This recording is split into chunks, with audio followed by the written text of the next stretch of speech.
Don't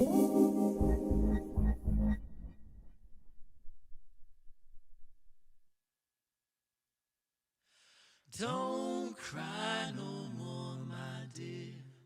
Don't you cry no more. I'll be waiting here, my dear.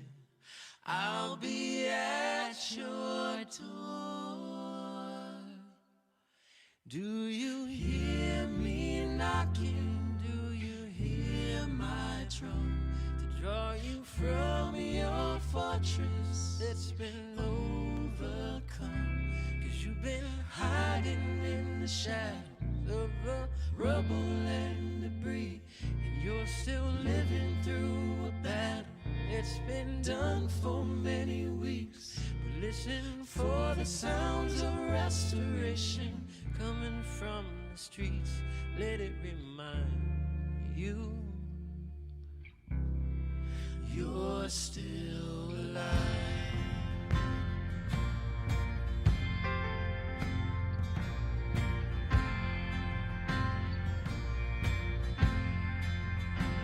Yeah, there's still life up in them bones. Don't dwell on the casualties.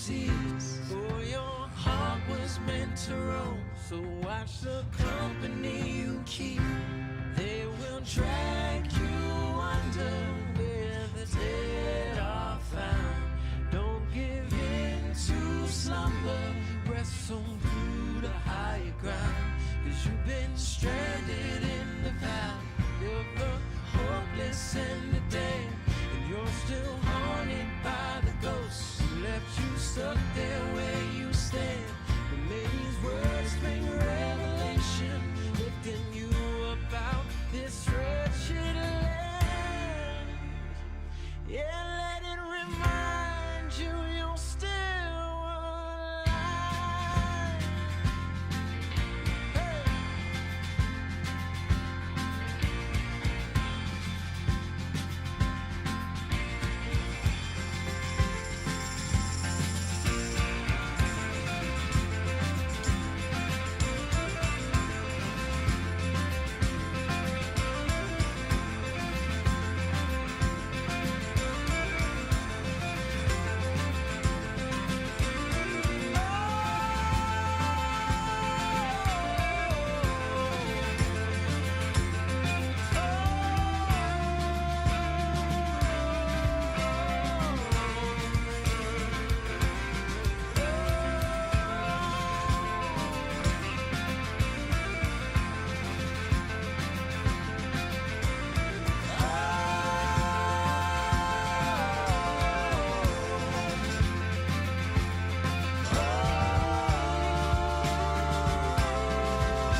Two, one.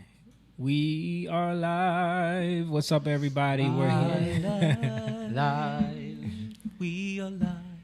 We are live. Shout out to everybody already in the chat. Peace and blessings to all the Young Lions. We're going to get into it. You're watching Young Lion TV. Young Lion, everywhere I look, head down.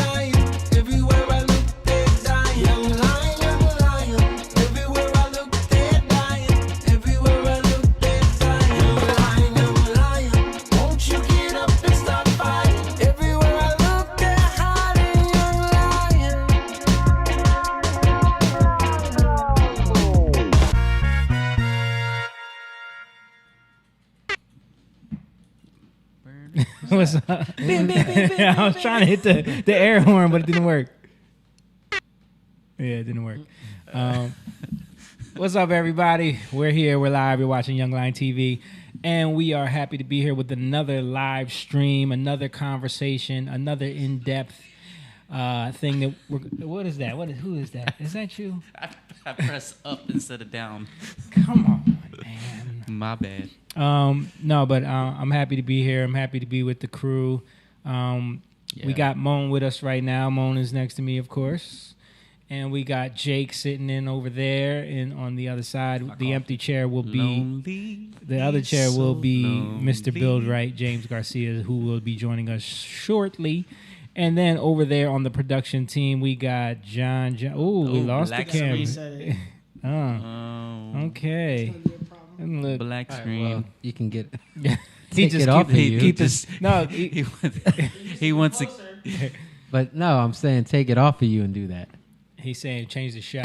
You do that for us, Rachel, so that people aren't just looking What at. number do I hit? Oh, now it's on you. Now we see. Well, you. there's Rachel.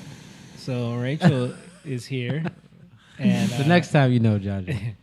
and John is coming into frame right about now. There he is. There he is. So, Excellent narration. hello everyone. We can upgrade our equipment so I don't have to do that. Hey, that's why we're trying to get the we gotta. Someone should put Magic Lantern on the camera. Yeah, I don't You have know? it, but somebody. Yeah. does. Hello to Beverly. Hello to Mom. Hello to Naomi. Make sure you guys please share this video. Please hit the like button and drop a comment if you're watching. Let us know you're here. Say hello. Let us know where you are. And, join in on the conversation. Ask some questions.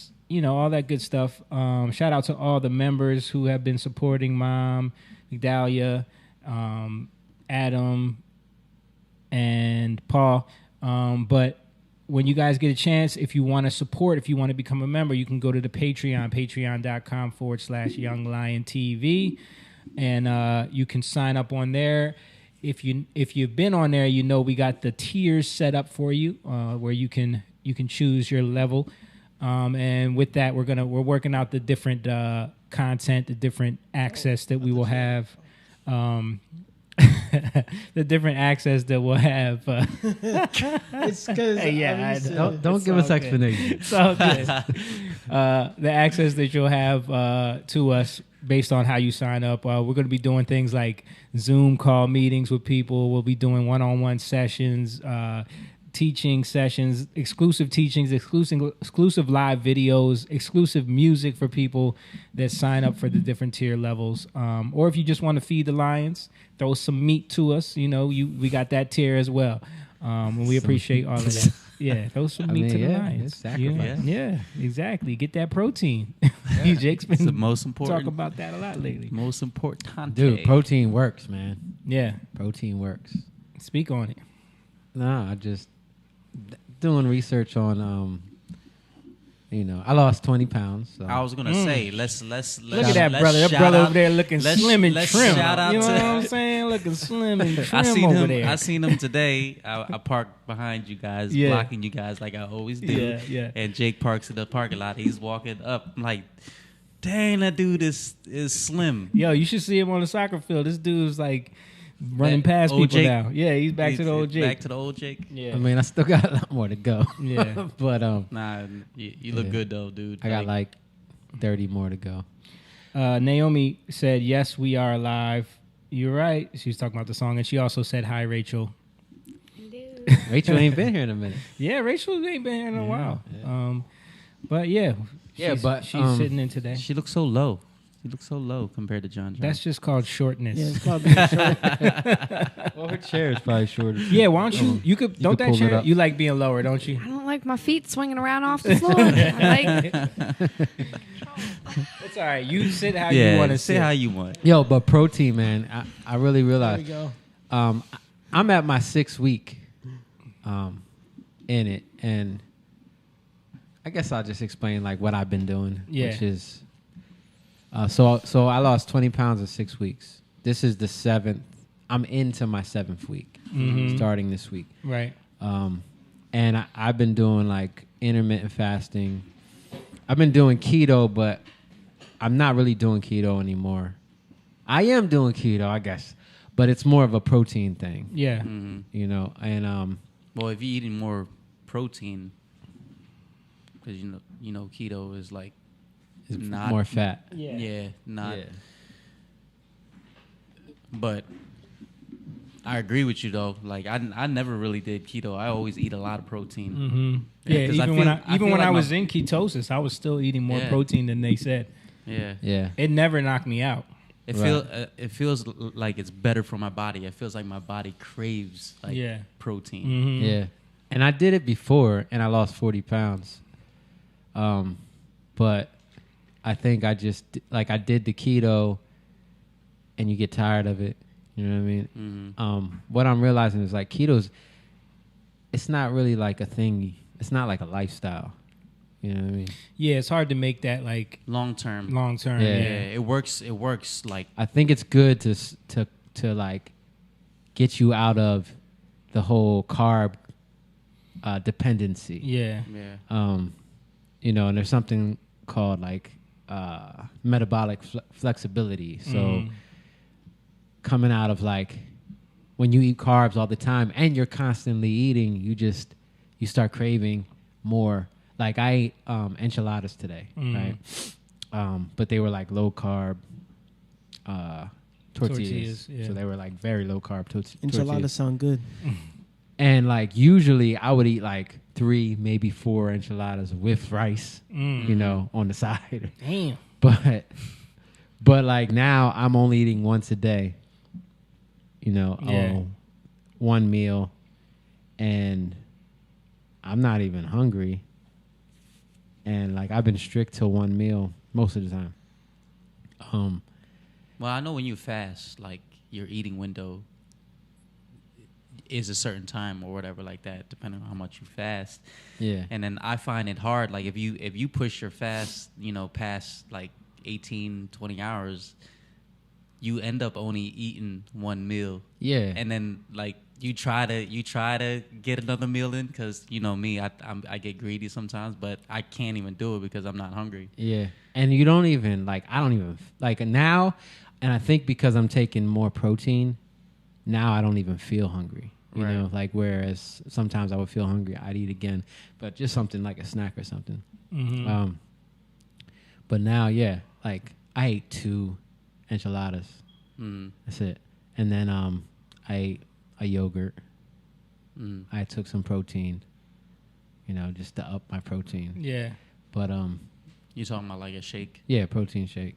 Yeah. And not the like I got some really good whey, the better quality whey. I forget what it's called, but yeah, I've been noticing like it keeps you full.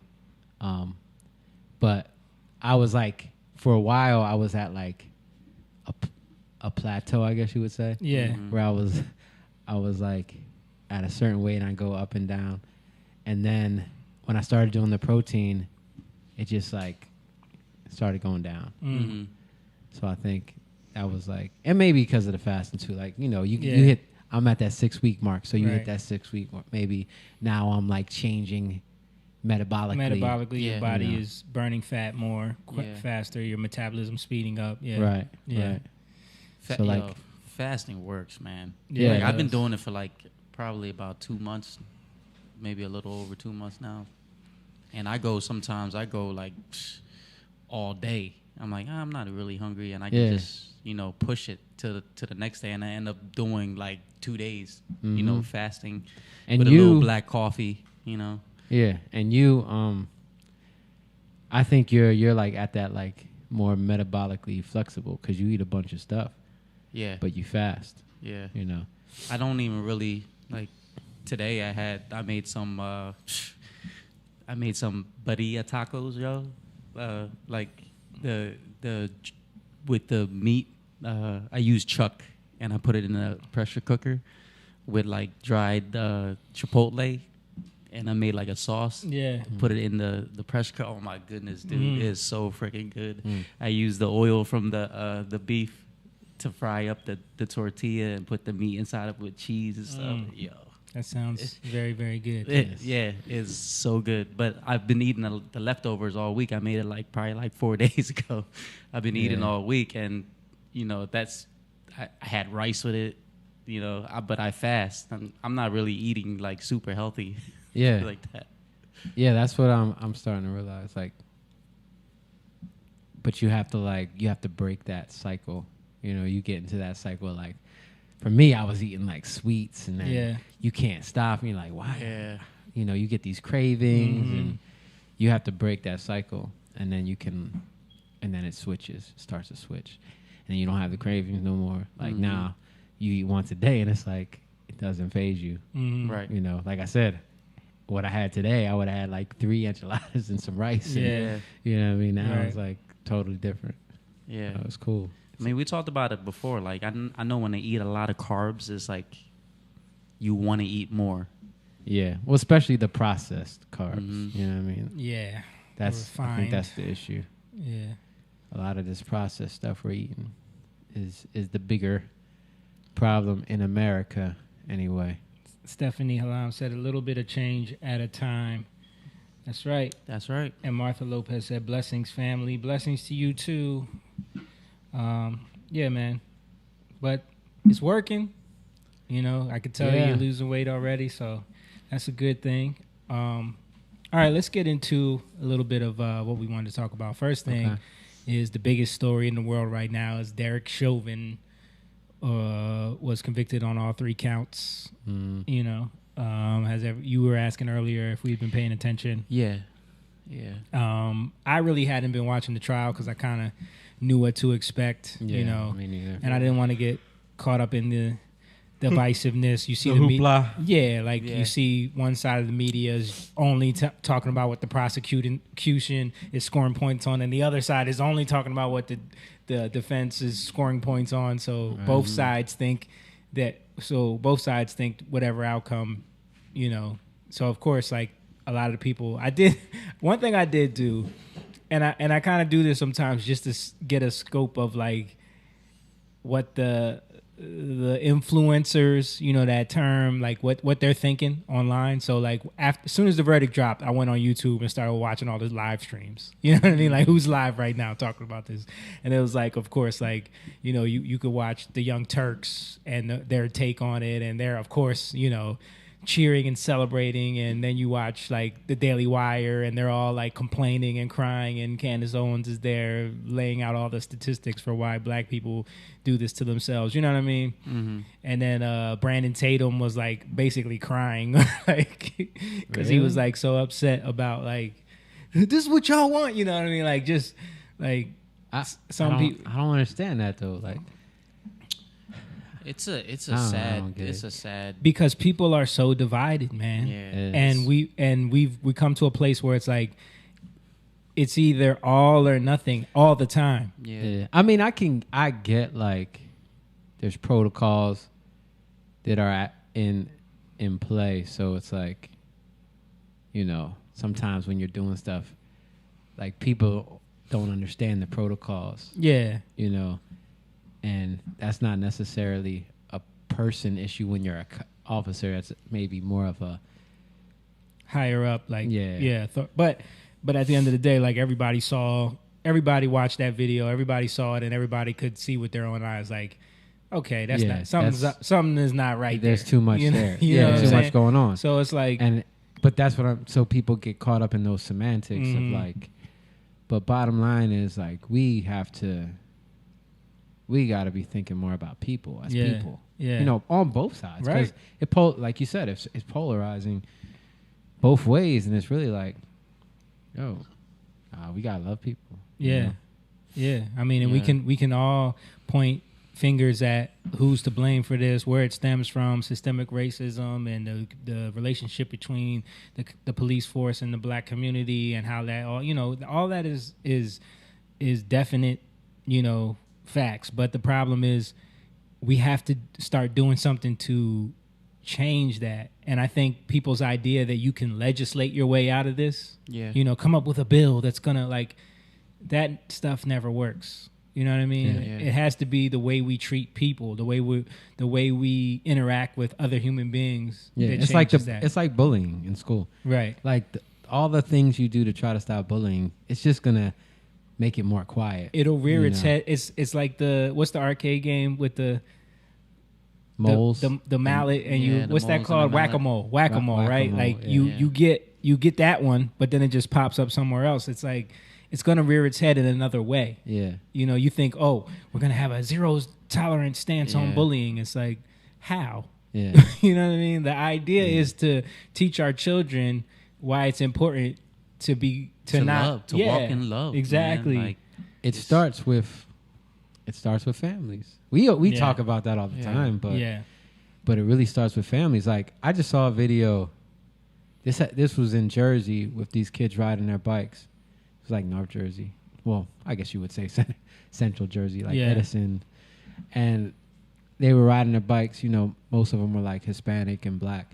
And they had like he looked like a chief of police. Oops. He looked like a chief of police who went out there and he was telling the kids, like explaining to them. But then one of the other cops came and like just said, all right, we're taking your bikes, because she had already said something to them and they weren't listening. Yeah. So Where's the other set of headphones? I hear James coming in. I was trying to do it without Yeah. interrupting Yeah. Jake. I think there's another set over there, but go ahead. so what was I saying? Oh, so the kid, the way he was talking to her, like made it worse. Mhm. So she's getting angry. And I don't really think she took it in the right way. She was catching feelings. Yeah, you know what yeah. I mean? Instead of like dealing with it in the right Mhm. way, which I think is an issue. Like with the cops, like they're not knowing how to deal with people when somebody's being disrespectful, Yeah. because they Come on in, man. What's A up, lo- man? Sorry, I didn't want to. Nah, you're good. You're good. a lot of times people are being disrespectful because that's what they've been shown, that's what they've been told, Right. you know, that's what they've been coached into. So they think once they meet with the cops, they feel like, oh, this is my time to get off how I feel, Right. you know, about you. Yeah. Really. And the cops have a chip on their shoulder a lot Right, of times right. too. So Yeah, there's been a lot of, but I think like that situation is a result of thinking that we can legislate our way into utopia. You know, me and James were talking about this earlier, where it's like, because that's what, you know, the crime bill and the zero tolerance and the war on drugs, like all of these things are Yeah. legislating our way into a utopia.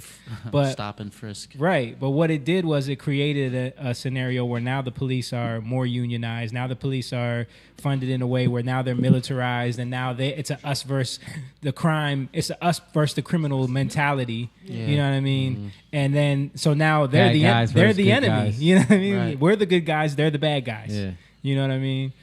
And it becomes that's what you.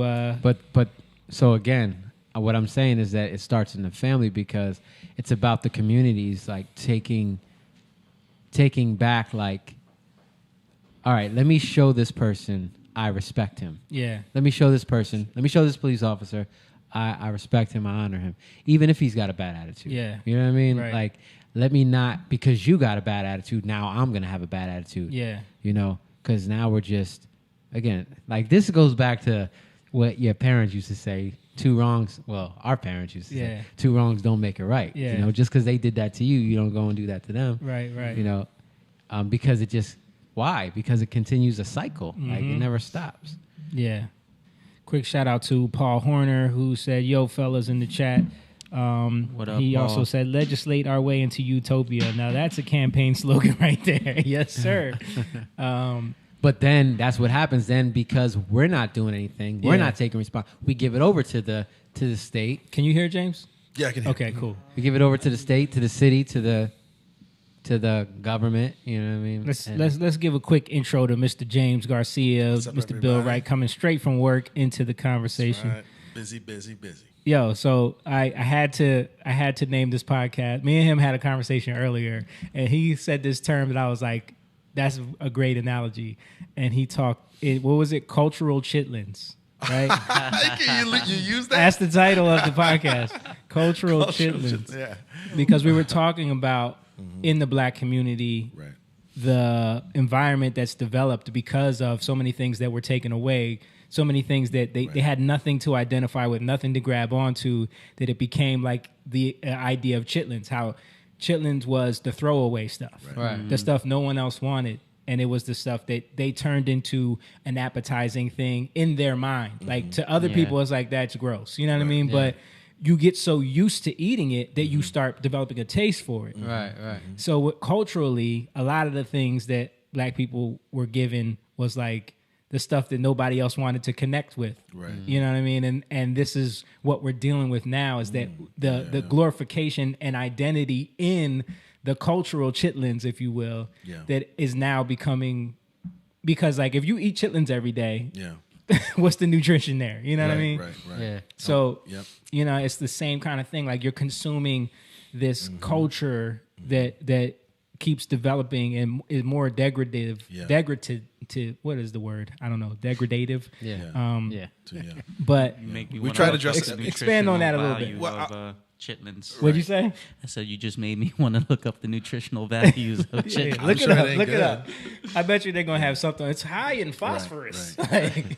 Right. Well, I think how I was thinking, I was trying to process this whole thing of why people are attracted. I mean, and it's not just black people. It's just people are attracted to lower base nature. They seem to be drawn to it because it seems exciting, and you want to see. You're kind of interested in seeing the downfall. Yeah. All right. But with something like chitlins or whatever, it was entrail. It was and no matter what, I've had it before. I'm sure you guys have had it. No matter what you put on it, no matter what kind of seasoning, what kind of sofrito you put on there, You can spice it up all you want. It is what it is. Yeah. All right. There was poop in there at one point. So I take that and I say, okay, when you look at, because we were listening to a song, my buddy and I, while we were working together, and we were talking. The one lyric in the song that I heard, the guy said, "Is that your girl? I think I like your girl. I think I'm gonna take your girl." So I stopped it. I was like, did you hear this? And he said, "What is it?" And he thinks I'm going to. He's like, "Oh, come on, man, you're reaching." I said, "Bro, that mindset right there is what I'm talking about. The fact that that's a lyric that he's basically like, I'm gonna take from you. Like, even though, like, that stuff penetrates. You know what I mean? And he creates this thing, and I was like, that's what it is. It's cultural chitlins. You know what I mean? It's like you can't get your own. You have to take somebody. I take your shoes. I take your car. I take your girl. I take your man.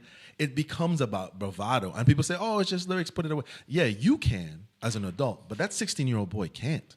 Yeah. That 13-year-old girl can't. So it creates something within them that, oh, yeah, this is normal. I got to take from you. I got to behave a certain way. You know, and I was saying, I think as adults, we try to filter certain things like, oh, yeah, but that's just a TV show. It's about killing, murder. It's about conniving, sleeping with this one, drugs.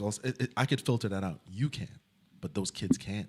Just like when our parents They're were not telling really us. filtering it out. No, they're not. They They think they are. can. Yeah. I mean, you're not going to go out in the street and do that, but you don't know if these kids are. And so we were talking about that, and I was like, But you're gonna watch it, and you're gonna yeah. you're gonna watch it when you see it in the street. You're gonna talk about it. Right. You're not gonna do nothing about it. Yeah. You're not gonna cultivate something differently because it's interesting to you. It's interesting. You know. I That's think- that's their nature. You know. Yeah. I mean, at its Yeah. core, that's just like that's a fallen state. That's how people are though. Like they like seeing. I mean, yeah, True. traffic, for instance, Yeah. Rubbernecking. rubbernecking. Yeah. I've seen It could be You're like curious. traffic would be the accident would happen on the one side, but the other side Yeah. it would be traffic too Yeah. because people are just Yeah, I mean, for me, I had to stop. Like, for when COVID started, I started watching these shows. Everybody's, oh, check this show out. And it was around drug, like Narco, and like, I was like, why am I interested in this? Like, this is nothing for me, you know. And I realized it's the excitement of following a character and seeing what happens, and then like Ozark or something like that. You know, it's like, why am I? It's not, you know. they canceled that show by the way. Did they really? Yeah, Oh. No, thanks.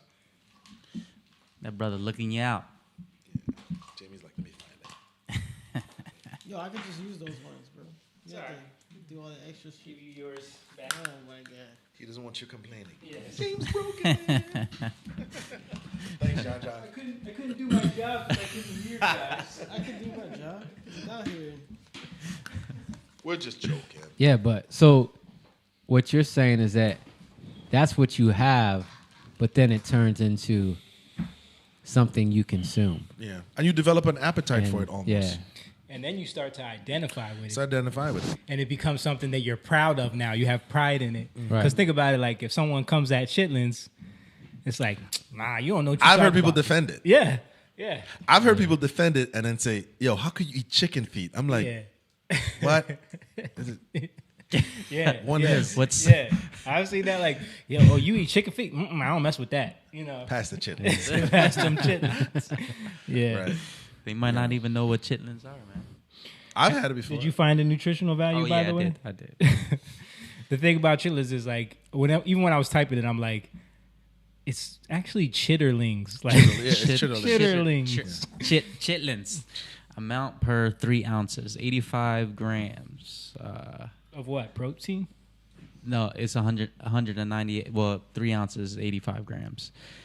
Calories is 198.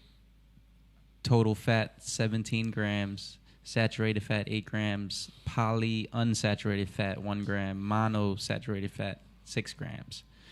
Cholesterol is 235 megagrams. 15 megagrams of sodium. Potassium is 12 megagrams. Is Zero that carbs. is that like the preparation of it? Because like that can't have. How does I don't think chitlins has fat in it, right? Like maybe it's a prepared Maybe. version. No, it just says. It's a protein. It so, said sodium. yeah. Yeah, It's a pro- sodium. Yeah, Yeah. yeah. Yeah, well, I don't Maybe know. it's prepared. It It's has gotta to be be. That has to prepared or be something. once you make it. Or yeah. Because Because it wouldn't have sodium. in Yeah, it. right. Yeah. But I think part of it is just, like I said, people being drawn to certain things. And that's irregardless of race or whatever it is. But for some reason, this has been given and the bravado has been permeated through culture. So all of a sudden, it's like the bravado is the thing. Yeah. You know what I mean? Right.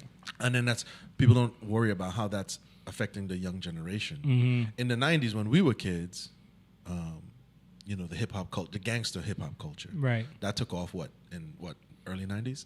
Yeah. Okay. I mean, you saw a change, and what did that create? You know what I mean? Right. And that's what we Jake wanted to get into a little bit today too, right? Like just talking about what we saw, Right. what hip hop Became. kind of became and what it I just want to say this real quick. I'm sorry. Go ahead. But you remember there was an effort. Remember Heavy D, KRS-One, Yeah, Big yeah. Les, all of them Yeah. self-destruction. Yeah. You're headed for Right. That happened before that. Yeah. Leaders of the New School, Leaders of the Tribe School, Called yeah, Quest. that happened. That- Brand Nubians, all these people, Right. they were were trying a different type of movement where it Right. was like black empowerment. you Right, know. right. Yeah. Because they saw what It was gangster coming. rap was doing. Yeah. Yeah. Yeah. And there was the message, and there was songs even in the 80s that Right. were about like Yeah. trying to get people to think different. But I think like what ended up being promoted Right. and what ended up like people wanted to rock to Right. was all the trash. You know Right. what I mean? Right. It's just like nowadays it's like, Well, I don't think people understood what you guys understand, which is what the record companies would have done. Right. Like nobody knew that. Like who would have paid to have records played, Yeah. promoted? You know, Mhm. we don't understand that. yeah, You know. most people don't understand how that works. Like, Yeah, but I think People like drama. yeah. Yeah. Remember the beefs, Yeah. West Coast versus East Coast and stuff.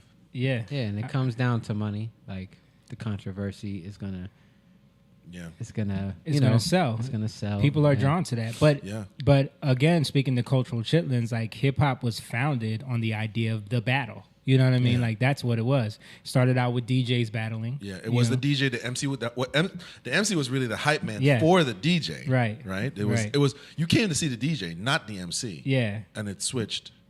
Yeah, like rappers always say MC stands for moving the crowd, right? MC stands for Master of Ceremonies. That's where it came from. Yeah, yeah, Like yeah. it's the guy.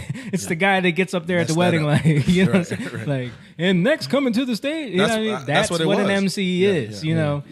So But I think it started out more like I don't think it started out like battle. I think that's what it kind of evolved into when you got to the Yeah. 80s. But like 70s, like early 70s, it was more about like just something to add to it. He hyped up the crowd Right, and right. Yeah.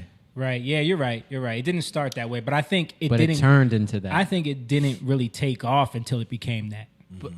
You know what I'm saying? yeah, because Didn't, it started. didn't they have to- like teams and stuff like That's that? what I'm saying. So, It was like, crews. It was crews. So like it was always Yeah. like Any tie into fashion, competition. who's wearing right, what. who looks the freshest, Right. who's the best rhymers, you know, And whose then- DJ is the best, because the DJ was the most important element. Like whose DJ could scratch the best and mix Right, the best. right.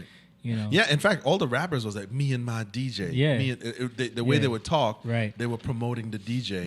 Now ain't nobody mentioning no DJ. Right, the you know? DJ is some guy they picked up off the streets. Right. You know what I mean? Like that's crazy how that's flipped, right? Right, right. And it became about what you were wearing and, you know. Yeah, because the MC, they realized that there was an art to, because even that like culture of like rhyming and putting, that's pimp culture. Yeah, you know it what I is. mean? It is. That's player culture. Like the best players and pimps would talk in rhyming patterns. You know, and that's where all that developed. Like, and so once that became more of an art form over top of the records, over top of the music, then they started realizing, oh, the better rapper you can get, the more famous you can get. Then you can make records. Once they realized you can monetize this, you know, and then it just kind of evolved from there. But there was always that element of like, who's better, whose crew is better, which borough is better, because it all started in New York. Like which borough is better? The boogie down. Yeah. Right, and even like, because you talk about KSR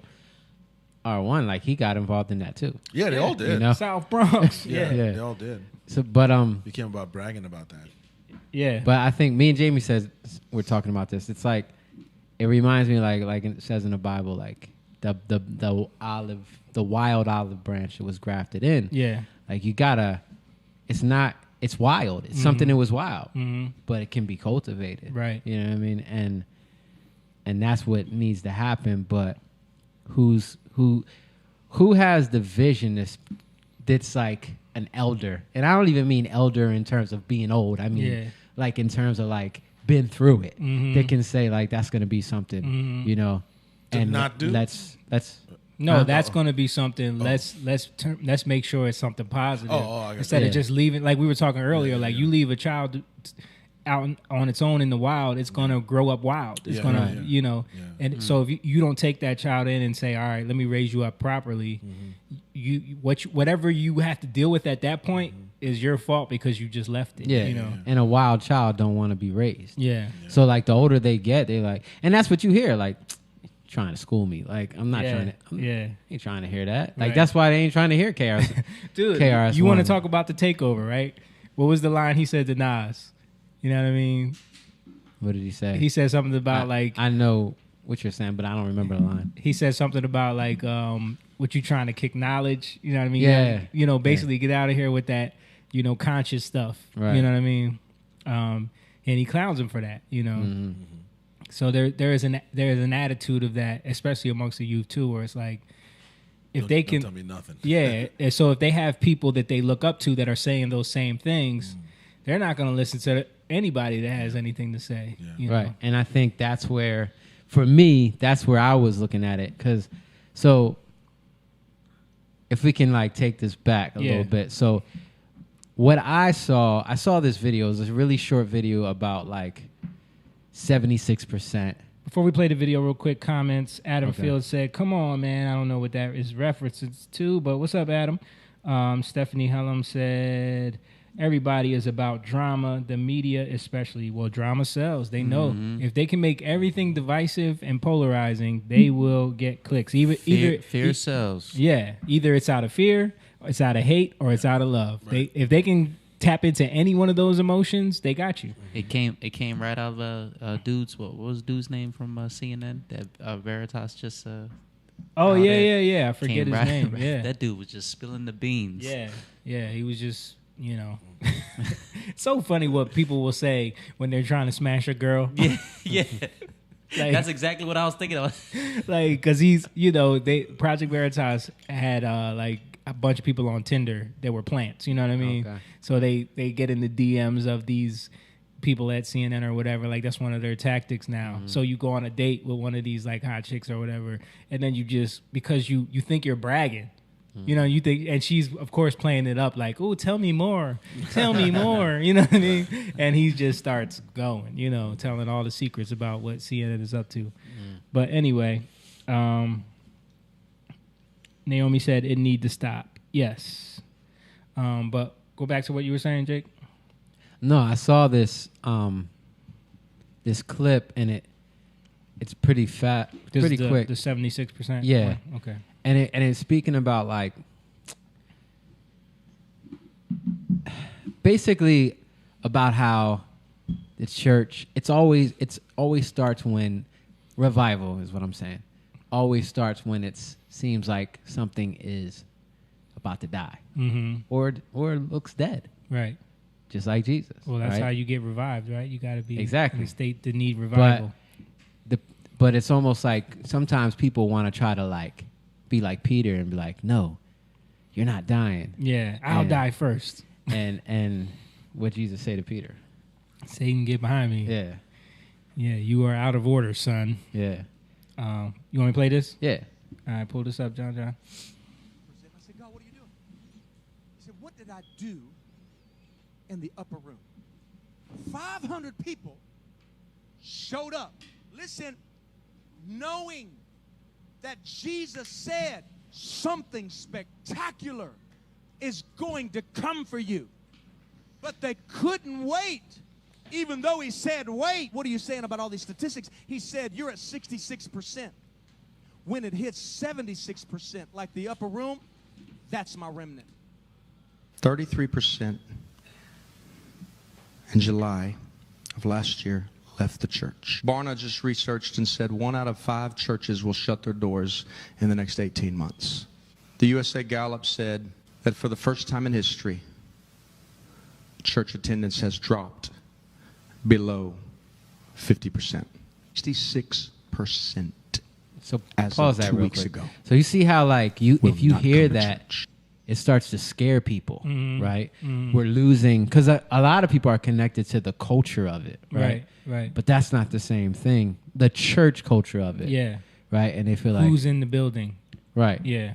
But that's the thing. They weren't. It's about the genuineness of it, right? But this happened in Jesus' time, Right. Like when Jesus was walking around, he had multitudes, Yeah, right? He had yeah. thousands, Right. but when he died, A it was lot of- nobody there. Yeah, a lot of people. Yeah. Yeah, they Peter went back to Yeah, fishing. He's yeah, like, all right. right, I'm done. Yeah, no, You know what I mean? they weren't done I because they know. had already seen him, Right. But they did run for a Yeah. little bit. You That's know? what I'm saying. Like even for them, they were kind of like, well, we don't know what to do Yeah. now. You know what I mean?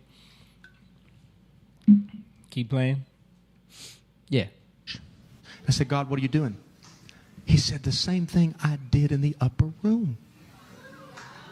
There was 500 that showed up, but only 120 that stayed. That means 380 people did not stay. That's 76%. We're at 66%. 10 more percent, Lord. What happened when 120 finally stayed?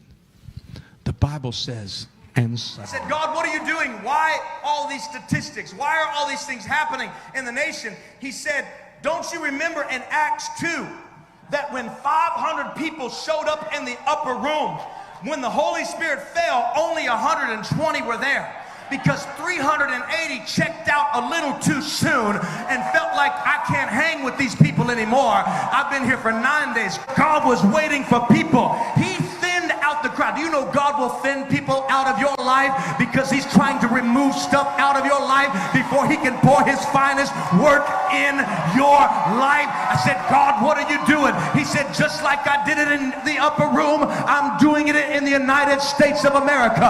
It was 33%. It was 1 out of 5. It was 66%.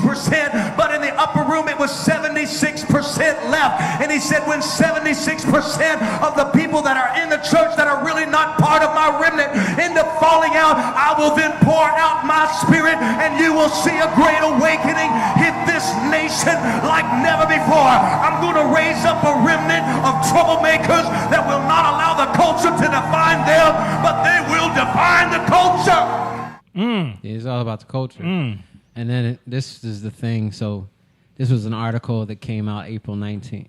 Okay. Kind of, yeah, it was quick. Pause it. But it says, here is some good news. See, here is some good news. 70% of people who describe themselves as religious say that they can't read the rest, but they support LGBT, basically. Gay and lesbian. So, and it says it was a recent poll. So there's a connection there, right? Mm-hmm. And I think, so when I saw this, the line, and this is how I'm bringing it all back, because the line, Jay-Z's line, "We don't believe you, you need more people," like just popped into my mind. Right. Because that's the way of the world. Right. Even in the church. Right. You know, that's the culture that I got it. If I'm going to believe it, I got to get people to buy in. Right. See, I got to get people to buy in so I can believe it. Right. But so if all these people show up, that makes me believe more. Right. So I'm validated by the numbers. Right. You know. But that's not how it works. Yeah. That's never how God works. Yeah, that just reminds me of when God told David not to count the numbers. You know what I mean? Mm-hmm. And he did it anyway because he was looking for that validation. Yeah. You know what I mean? How big is my kingdom? You know what I'm saying? Right. And he learned obedience. Yeah. So, I mean, and let me be upfront, I personally deal with this at times. Yeah. You know, like let me not try to act like it's somebody else. This Right. is me talk. I deal with this. So this like is something we all struggle with. Yeah. Because it's like when you feel like you on your own, it's social pressure. Right. You know?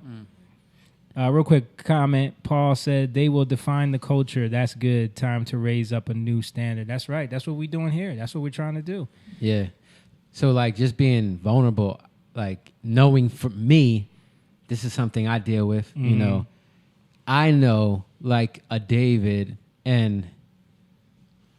or like anybody, like, but I'm saying David because David was a representation of a child that learned obedience. Mm-hmm. His son Solomon was a representation of sonship, and sonship means you're able now to receive that kingdom.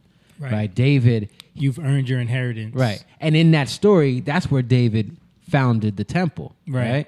David founded the temple on the threshing floor. And like, so we're talking about cultivating. And what do you cultivate? You're cultivating to eat. Right. So it's about eating, right? And what David did was he laid the foundation for that culture that would allow Solomon to build the temple and build a nation off of it. Right. I mean, it didn't last long, but but it was a representation of what Jesus did when he came here. Mm-hmm. Because Solomon is like a representation of like Melchizedek, you know. But Jesus came here, and it says he suffered. Right? Mm-hmm. Hebrews 4, where it talks about how he suffered and learned obedience through his suffering, right? Right. It's not that he was disobedient. He just had to suffer and learn obedience to take it all on for us. And that's the same thing David had to do, except David was really disobedient, right? But we're learning that too. So everything we don't do through faith is disobedience. Yeah. And God is teaching us, like, stop looking at all the things you see all around you. Right. Stop looking at all these things. And that's literally what we don't believe you. You need more people. Right. And it's like, so. But that's a way to try to make you insecure in your beliefs. Right. You know, right. And just for perspective, he was coming at the fact that that was another battle. You know, we're talking about hip hop. We're talking about the culture of I'm better than you, and I'm gonna, rap better than you, and I'm gonna tear you down with these lyrics. Mm-hmm. So he's coming at Mobb Deep. Their name is literally Mobb Deep, like showing you how big their crew is, right? So he's saying, we don't believe you. You need more people. So and him, Nas, they're both from Queens. Right. So it's territory, like it's battle. Let me just play a little bit of that to take us back to our high school days.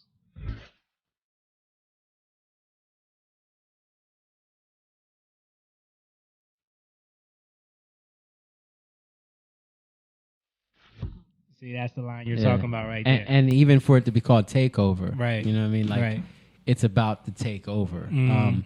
So one thing I realized as I'm like, I write stuff out and then things start to like come. So I started to write this out about like just what I was seeing. And as I'm writing it out, I'm like, wow,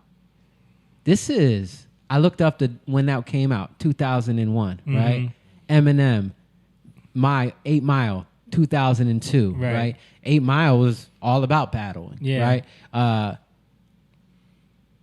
2002, also 50 Cent. Yeah. And that was the whole Ja Rule, 50 Cent thing. Wankster came out that year. 50 Cent made himself popular by battling, because of that, coming after every MC.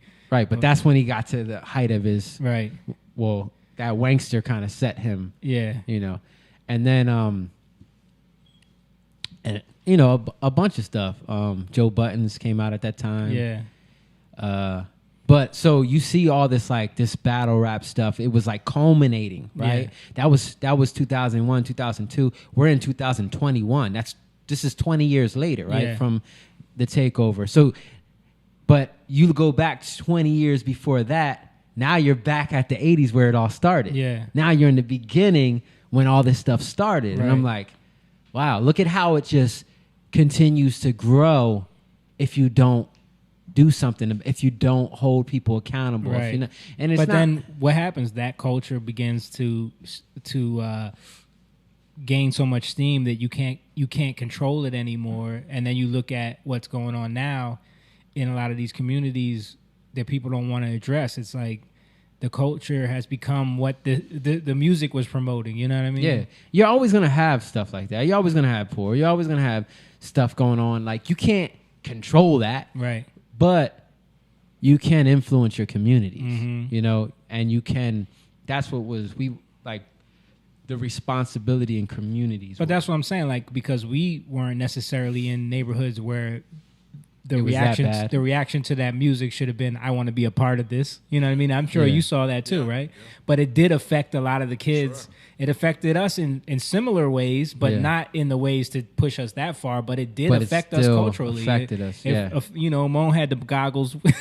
Moan had the LL Cool J goggles on, and you know we were wearing the Timbs and Yeah. But even in terms of like disrespect, right. like the disrespect, that's what what do you do with the whole with that whole thing? You're discrediting, you're disrespecting, you're dishonoring people. Right. You're dissing. You know? Right. The It's a diss diss record. track. Became Yeah. popular. Yeah. Yeah. And so what does that do? Now, 20 years later, now it's a straight up diss culture. It's a cancel Right. culture. So literally the media has taken that, not just like a subset culture. Right. Now the culture is that. Right. That's you know? what Twitter is. It's literally just I dish you, you diss me, Yeah. and Yeah. that's all we do. It's Back and forth. Totally opposite of what the Bible teaches us. Yeah. It's not Corinthians 13. Right. And I was thinking also like the exponential growth of that culture as well, because in the 80s it was more about like my crew, your crew, we battle each other, you know, we're better than you, we get a record deal. In the 90s, record labels became gangs, you know what I mean? Like the Rough Riders, Bad Boy, Cash Money, No Limit. Like it was like G Unit. G-Unit, like the whole label. And they promoted it. Right, too. right. The radio stations promoted it. Yeah. As such, you know what I mean? And then they would show up at, like, look at the whole West Coast, East Coast beef. I remember watching the first Source Awards on our little click, click, click TV and when I was a kid, and, like, seeing, you know, Snoop Dogg get on stage, you'd be like, East Coast ain't got no love for Snoop Dogg, Dr. Yeah. Dre, Yeah. Suge Knight. East Coast ain't got no love. And then Suge Knight gets up on stage and he's like, you know, they're accepting the award, and he just gets up there and he's like, if anybody wants to be on a label where the executive producer ain't all in the videos, all on the songs, then come to Death Row. And they're in New York, right? And so he's dissing Puffy, he's dissing Bad Boy, because, you know, Puffy was the on every song, you know. So he's dissing him in New York. That's what he would do. Take that. Take that. yeah.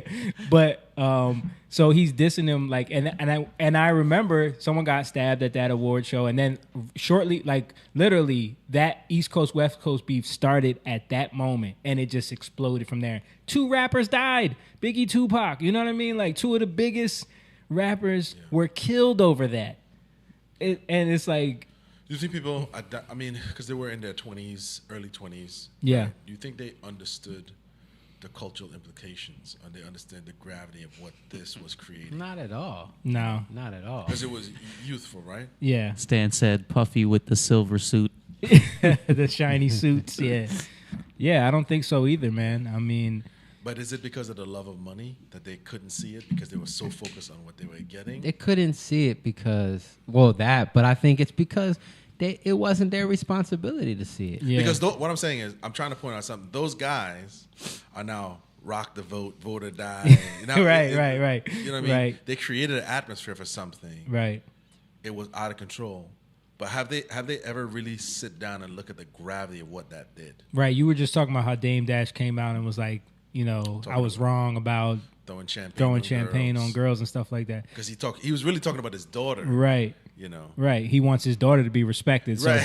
he wants to apologize for his behavior. Because anyone could point to Big exactly. Pimpin' and be like, oh, you want me to respect your daughter? Look Right, at you. right, You know what I'm saying? right. So he had to combat against These guys are immortalized in their videos. Right. So they can't, they're going to look like hypocrites. Right. You know. But, I mean- and the damage is done from the visuals that young men took in and young women. Sure.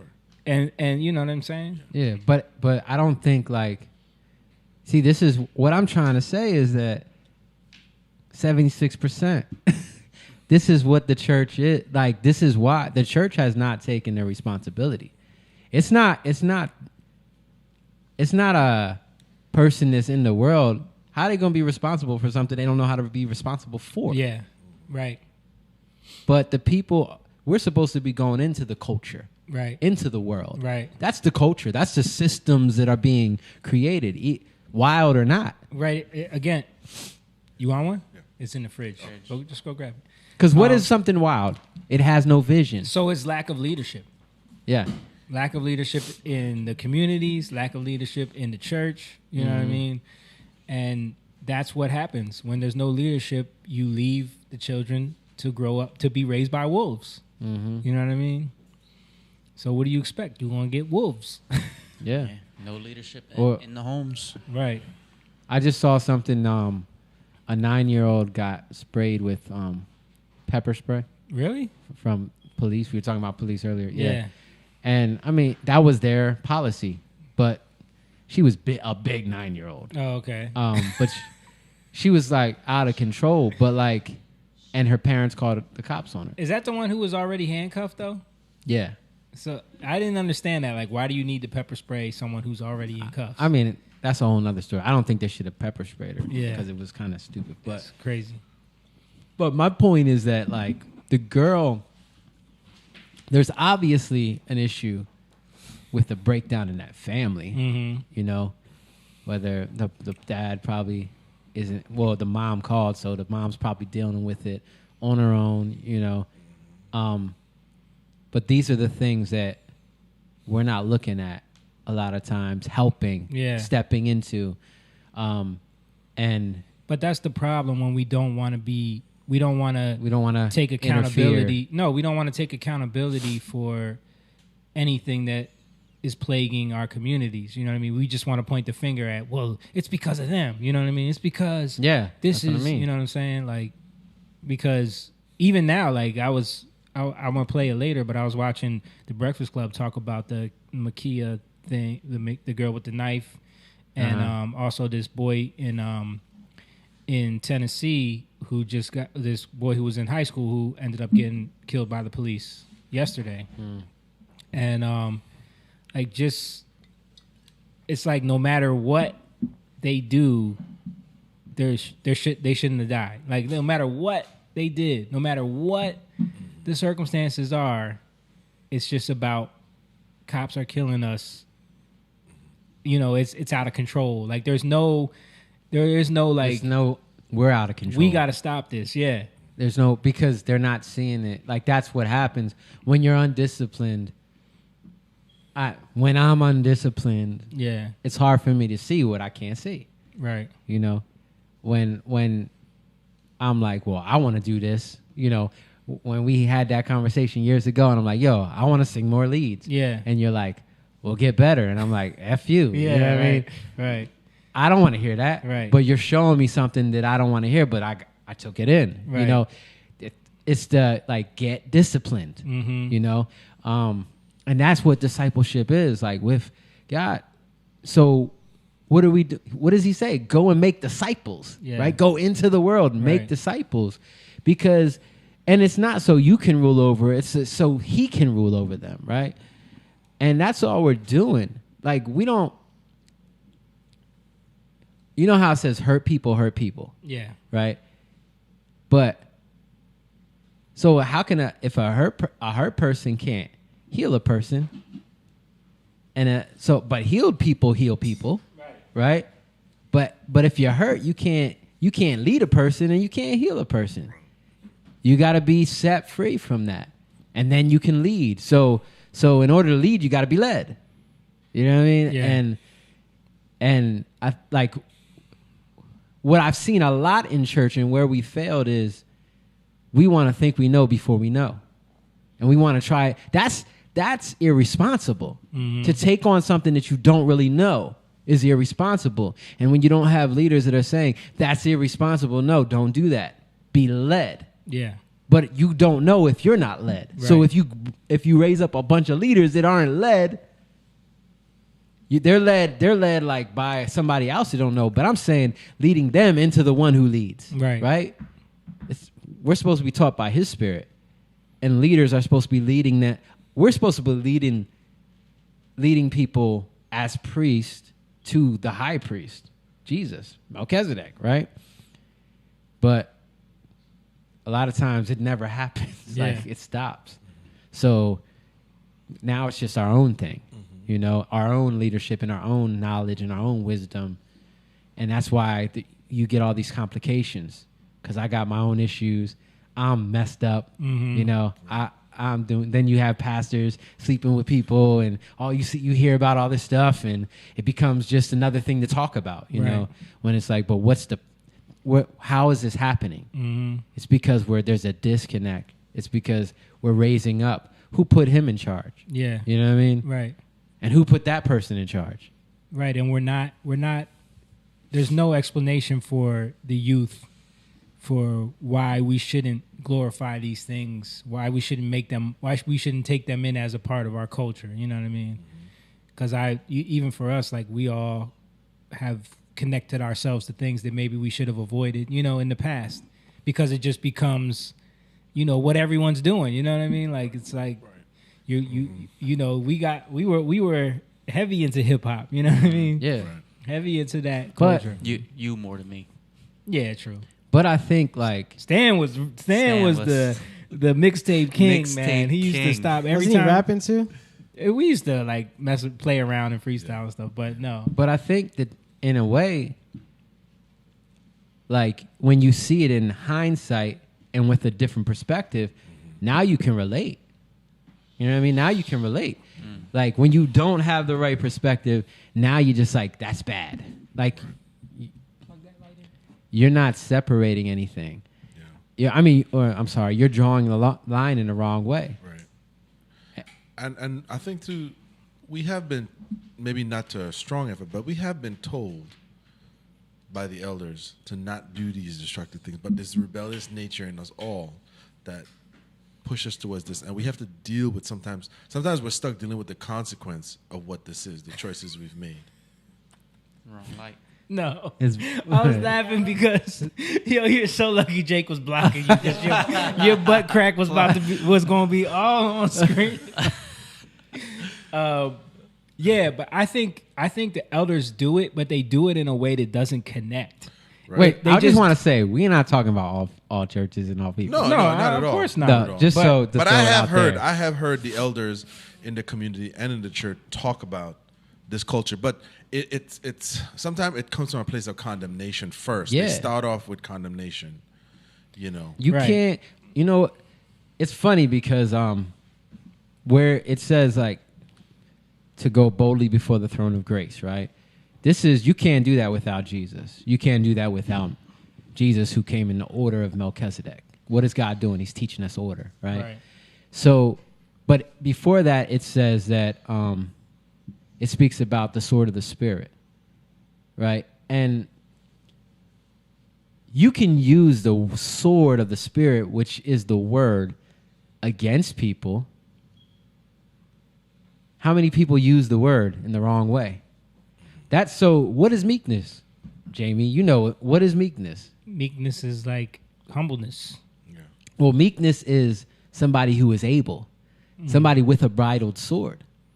So it's like, I'm able. I have the skill set to cut you down, but I am not. Right. Because I see that it's not you, it's the thing behind you. So the sword of the Spirit, able to divide soul from spirit, is going to cut away the thing that's there and not cut you. Right. And I think people who don't know how to wield the sword in the right way, which are unskilled leaders, are speaking the word, but they're not speaking it in a way where it's separating from, condemnation, because they haven't been led into that. And that was what you were saying earlier before. It's not just the church is definitely the biggest because they haven't really, they've reached out, but they haven't really humbled themselves to listen to these young people. But a part of that was when you were talking about the crime bill. When you go back and you look at the crime bill, many of the Black Caucus leaders were calling.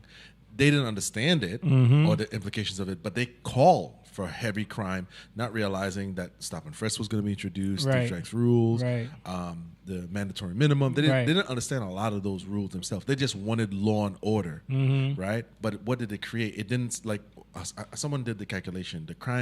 The war on drugs has cost, I think, $6 billion. Think about what that would have done, that type of money, in education, in programs, or whatever it is.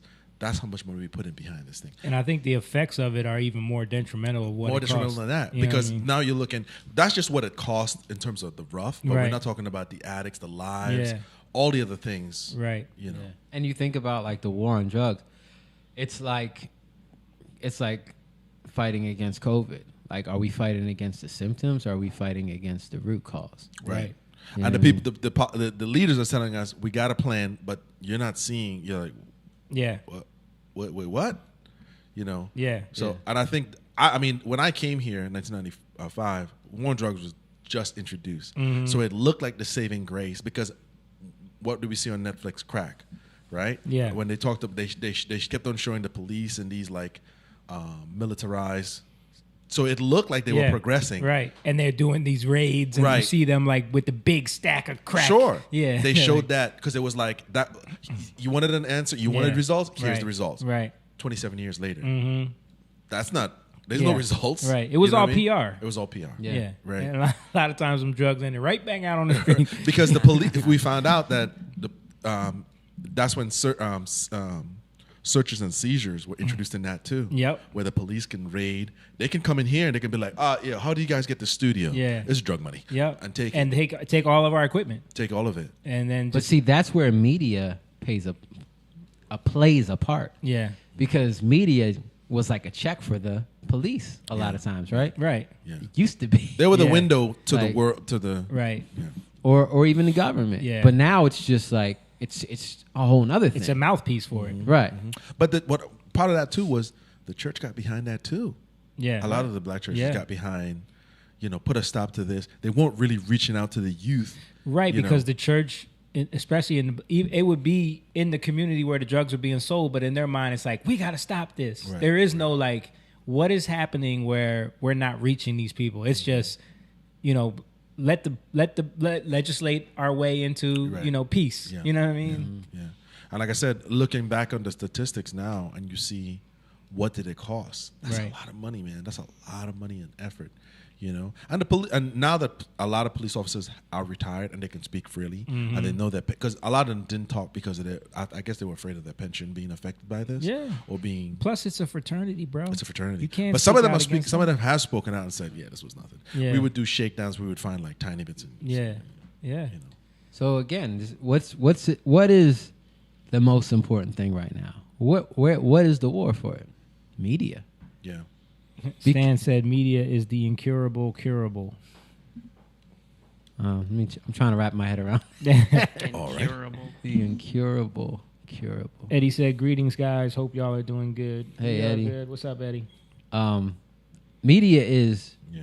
literally about the report. Like, are we reporting a good report? Are we reporting a bad report? Yeah. You know, not bad in terms of something, oh, that's bad. I mean, Are we holding the establishment accountable, or Yeah. is the establishment using us to control what you think? You know are, what I mean? are we speaking latter. about things plainly, Yeah. but also, like, prophecy is a report. Yeah. You know what I mean? And in prophecy, there was always like, dude, in so much prophecy, in the prophets, you see how like there was so much of this. I'm gonna do this to you. This is gonna happen because of your pride. You know, you've been doing this. Most of the time, it was about injustice, Yeah. right?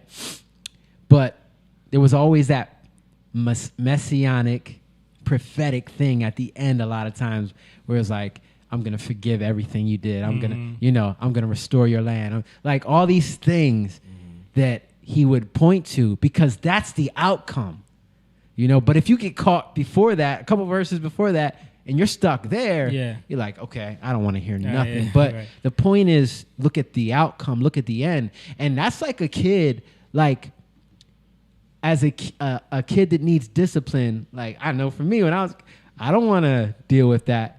But now, like, I talk to my kids about that. Like, I don't want to deal with the discipline.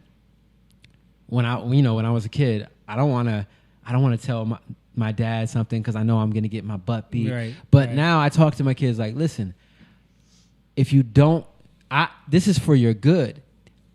What you got to endure, like the little thing, me being mad, that's quick. Yeah. That'll be Like over. my anger against you, I have to have that because I love you. Right. And if I don't, then there's no discipline. So I Yeah. got to discipline you, but the outcome is greater. So like every time, like when my kids would get so caught up in that and Yeah. they see it, like you can see their eyes, you know, it switches and then they're like, oh, that makes sense. Yeah. So they get caught up in I don't caught wanna up get in the trouble. right now. Yeah. But if you can get them to look past that, and that's what I think God wants to do with us all Yeah. the time. Like, don't get caught up in that. Don't get caught up in the church is going to, we're going to lose the church. Like America is going to crap. Like, you know what I mean? All this stuff. Like, don't get caught up in all the stuff you see around you. Like, yeah, stuff is happening, but there's a greater outcome. Keep your hope in God. Mm-hmm. Keep your hope in the end. Like, that's what we have to focus on. And yeah, the more we do it, the less and less people we're going to have around us. Yeah. Where did you learn that? Like, you say your dad. Did you learn it from the way your dad talked to you, or is it revelation that you felt God was talking to you? How to change the trajectory of parenting from your dad to you? Yeah, that was God.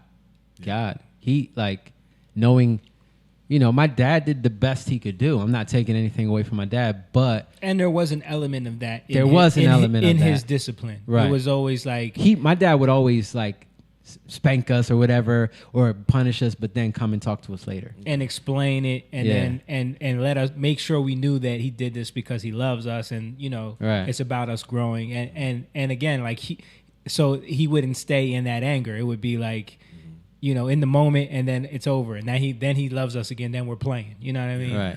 But So he it was was a an little element of that. overbearing sometimes Yeah. in certain things, like Right. in his perspective.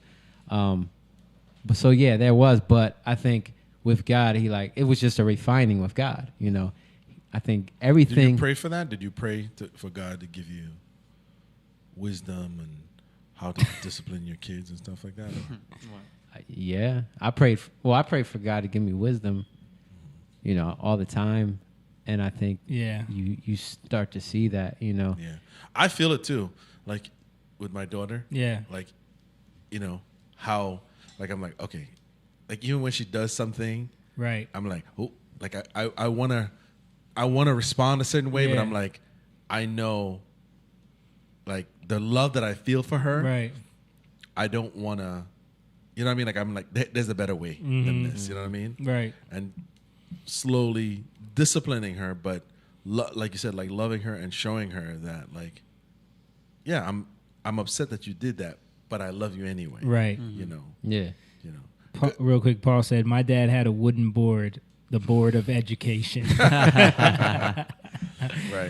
But I think There's a line with that. Like, I was talking to you about Noah. I noticed that, he was, because I am so stern sometimes, he don't want to tell me things. right. And Because he don't want to get in trouble. he don't want to get in trouble Right. and I don't want that type of relationship. So God's been dealing me with that also, like being kind to your kids, loving them in a certain way. There's a time where you're stern and you have to lay down that law. Right. Yeah. But I was laying it down too rough Yeah. sometimes where That's the board of education. Yeah, right. and that's the culture where I came from, man. You get your ass whooped if Right. Maybe that's the divide then. Maybe the generation was so hard on, and again, kids need discipline. Let's put that out there. Yep. You need discipline. But we were so hard on that the youth felt no need to come talk to you because you wouldn't understand. Mm-hmm. So they went and did their own thing and fell, and you couldn't help them. You know what I Right. mean? Yeah. But even paying attention to that. Yeah. Not getting caught up in everything you're doing. Yeah. But like looking at like I always watching, like that my old Fabian, like I pay attention to what he does and then I'll just have let's talk. Yeah. He's older. He's 21, but let's talk about these things. He don't want to talk about it, but sometimes it's needed. I noticed too that like if you instill that discipline effectively when they're very small, like Sophia's age, you know what I mean? Because Dad did that with us. Like when we were really small that he was the most. Yeah. You know what I mean? But then later on, your relationship is in such a way where it's like they understand that you're just trying to better them. So it's like I noticed that with my kids, where it's like I don't have to spank them anymore. Yeah. You know what I'm saying? Yeah. Like if I just talk to them, they get it. Yeah, and they don't want to disappoint me. You know what I'm saying? So it's like they want to do what I say. You know what I mean? Because they don't want to do, and it's not about I'm going to hide it so I don't get in trouble. Aria used to do that when she was really little. But she doesn't do that anymore. You know what I mean? Because it's like explaining that to her, that hiding it doesn't stop you from getting in trouble. It makes it worse. You know what I mean? Yeah. Yeah, she used to get into some stuff. Yeah. And she used to like require a lot more than Elise did. And I used to, like, when Elise was really young, I had to spank her a few times too, because it's like I see something there, I got to address it, And I know there's a lot of people that think that, spanking is wrong, but I think if you're effective with it and you're not doing it out of anger. You're not doing it out of anger, and you're not overboard. You've gone too far. Yeah, I never used our parents used items to hit us with. I never did that. You know what I'm saying? Yeah. But isn't that my mom was infamous for Mine picking used to up bring the anything brooms. that's like close by? Right. And what's funny is that they don't remember. Right. Yeah, of course not. They don't want to talk about that. They don't remember. I'm like, Mom, do you remember that you hit you hit Panda over the head with the wooden spoon? Yeah. I didn't do that. Isn't that like sort of reflective? Okay, like all of us are relating to discipline from a harsh, where maybe not cursing, but obviously seeing your parents mad. Part of it too. My dad used to curse.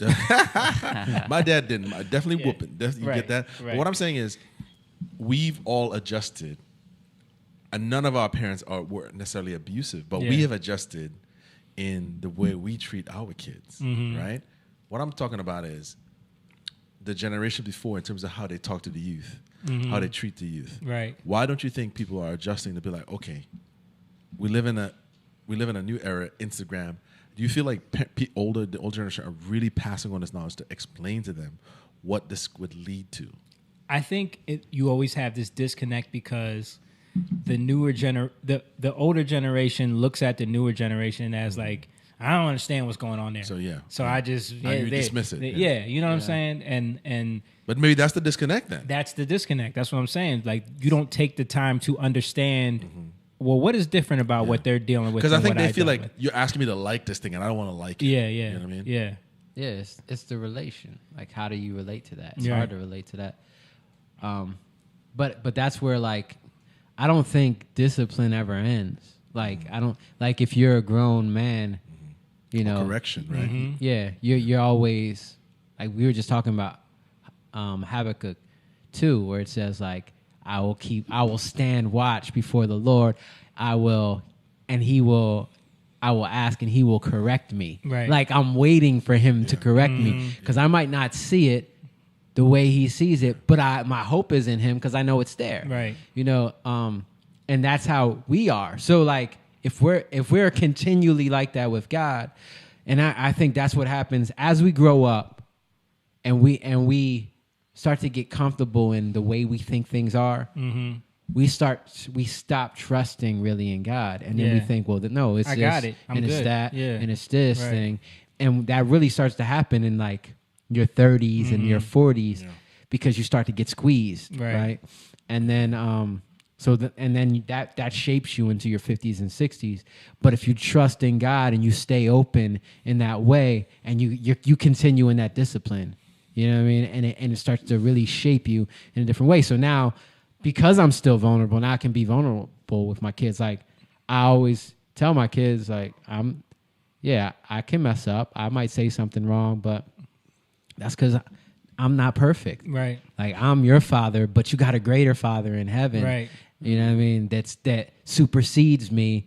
So when I'm not right, don't look at me like what's wrong with daddy? Right. You know what I mean? Right. And I think that is another part where a lot of our older generations weren't vulnerable with us in that way. They didn't tell us that. They didn't want to reveal their weaknesses in any way with us. It's I'm like perfect. Yeah, it's like like you asked me about earlier, like did we ever get the chance to talk to our dad about, you know, certain things in our past, like his you know, struggles with women, or his struggles with whatever his struggles were. And we never really did, because it was like he wasn't open about that. You know what I mean? He wasn't open about, he still was in his own hurt and his own, like, blame about the relationship with him and my mom. You know what I mean? So it was like, and I think that was healing at the end, like, of his life. Yeah. You know what I mean? It was a lot better, like, even. Oh, absolutely. At your wedding, I was telling James some of our backstory. He was I was like, what? I don't know that. He was like, what? But your wedding was like the first time they were in the same place at the same time at Jake's wedding, man. Well, actually, no, it was before that. Leslie had her 30th birthday party. Yeah, right. Yeah, they were together there, and it was like, it was so weird. This is crazy. Because for us, dude, they couldn't be around each other. Yeah, like, my dad wouldn't go into the house. Like, he would drop us off. Yeah, like, it was, you know, always separate. Yeah, but we saw that healing, you know, happen. Yeah, did that make you guys want to, those things, watching that, your marriages, your relationships, what did that do? How did that affect you guys? I think for me, it did definitely make me focus on, like, all right, how do I not end up that way? How do I not put my kids through what we had to endure? Yeah. But I know, for, like, what I saw was like, all right, I don't want to do that, but at the same time, I don't want to try to do something else because I don't want to do that. So overcorrect. Right. Yeah. So I got to trust in God. Yeah. How are you? Right. How can I do this with you? Because I don't want to just see, like, what my dad did in the hypocrisy there, although I honor him and love him, because everybody, you know. Yeah. Sure. But everybody has their struggles. I still see, like, I don't want to go through that. I don't want to put my kids through that. I don't want to put my wife, you know, so. And we even talked about, even with our own mother, like, after my dad, she decided that she was going to overcorrect, and you know, that's with John's dad, and, like, even that was a problem. You know what I mean? Like, it was this idea that, like, well, he's this way, so I'm going to go the complete opposite, and maybe that will fix things. Right. Yeah. Speaking of your mom, she said, like father, like Ari's. LOL. And Emma said, African parents have fun whipping. But that's true. Yeah. But for me, and dude, that is one of the biggest one of the biggest factors in the way I discipline her is because I know that I was that way. Yeah. I know that I was extra curious. I knew that I got into stuff. I know that I think you're slowing down to realize. Yeah. This is not. I think people want to think you're doing this on purpose. She's Right. a kid. She doesn't know. Yeah. She's worked it out, but this far, and she's like, Exactly. I don't know how to fix this. I'm gonna try and hide it. Right. I don't want to get in trouble. Right. That's as far as it goes. Yeah, You know what I mean? And I know that I used to lie to get out of trouble. And I know that she was started to do that. So I had to correct that. Yeah. And now she doesn't do that anymore. So you if know the what I mean? appendix thing comes up, I'm on to you. Right. And she tries to act like she's too sick. Yeah, you know? but see how like what you're doing is like you're relating to her because you can relate, Yeah. you know? Yeah. And sometimes we forget like how many parents it seems like they almost forget how they were when they were kids. Right. Yeah. You know? But that's indicative with the disassociate. older generation. Y'all kids today, man, please. Yeah, Y'all doing the same thing. But when you point it out to them, they want to act like it's different. Yeah. Isn't that having grace though? Yep. Like having patience. Yeah. First Corinthians 13. Yeah. No, I was just curious. Like I said, that process. It's powerful though. You know, I was thinking like that. You know, like what am I gonna do different here? Right. Like like as a parent, or how I view life and marriage. Sometimes I think if you can look at something and say, all right, I see the holes in this. It's not that I'm not going to throw this away, but I can enhance this. Right, Yeah. right. And I'm going to use God. God is going to, not me, but Right. God is going to use me to change this. Right, You know and what I that's mean? where it is. It's like, show me how to fill those holes. Right. Don't throw it away. Right. It's not, nobody's a throwaway person. Yeah. But how, you know what I mean? And that's the beauty. That's the beauty, like, because, all right, I've taken it this far, but my kids can take it further. Yep. Yeah. Yep. So how do they honor me? Like the Bible says, honor your mother and your father, right? Yeah. I honor my dad by trusting in my father in heaven, right? My dad's not here, or even my mom who's still here. Yeah. Like we honor our mom by trusting in God, and then I can honor my mom greater in a greater way that I could honor her before. Naomi said West Indies did not play, especially my parents. Oh, yeah. I know about that. James knows about that one. I know about that. But yeah, man, that to see it when you don't have that chip on your shoulder, where you're like, because that's the divide. The spirit of what does Elijah come to do? He comes to turn the hearts back to the fathers and the hearts from the fathers to the sons and the sons to the fathers. Right. Do you think people share? That's Do you the think? key. Do you think people are like? How do I put this? Like where people are sharing. Like remember when you would watch BT Comic View? I whip my kids, or whatever it is, and it's put in a joke. It's almost like it's this thing. But even that kind of behavior, like what do you think is going to happen? Like you know what I mean? Right. I think it just starts to create resentment. Right. We're not looking at the long-term results of that. You know what I mean? Well, that's where there's no honor in that. Yeah. Right. Like when you joke in that way, not to say you can't joke, but when you joke in that way, you're actually bringing a disrespect and a dishonor to something, and you're not upholding it. Yeah. Right. You know what I mean? Yeah, because I think that led to this normalization of just like beating kids. Yeah. Like, you know what I mean? But there's nothing, we don't talk about like having that dialogue. And I've asked plenty of people, like, do you talk to your parents about certain things? I'm like, not really. Yeah. Whether it's sex or drugs or whatever it is, how do you handle certain things? My dad did talk to us, but it was uncomfortable. Yeah. It was not natural. Your sisters are so awkward with that type of stuff. Yeah. They run away from it. Because I think for them, it's like, we just don't want to hear a lecture. You know what I mean? Your dad could be long and drawn out sometimes. Right. I think that's a result of super religious households. My wife's the same way. Yeah. Right. Same way. But they make it Awkward. uncomfortable too, though. Yeah. Like my dad made it uncomfortable. Yeah. It's not natural. He did it the best way he knew how to, but it became uncomfortable. Yeah. But I'll tell you what, like even like with my wife's family, like her dad didn't do it. Like he just ignored it. Yeah. And so then it's uncomfortable because he's uncomfortable. Yeah. You know what I mean? Like, yeah. so What do you want? Nothing or Yeah. Like whenever I'm in when I start a conversation and I'm even talking about God, like with people and he's around, or you start to see like he's uncomfortable. Yeah. You know, because it's like something that for him you don't go there, you know, or you're not used to going there.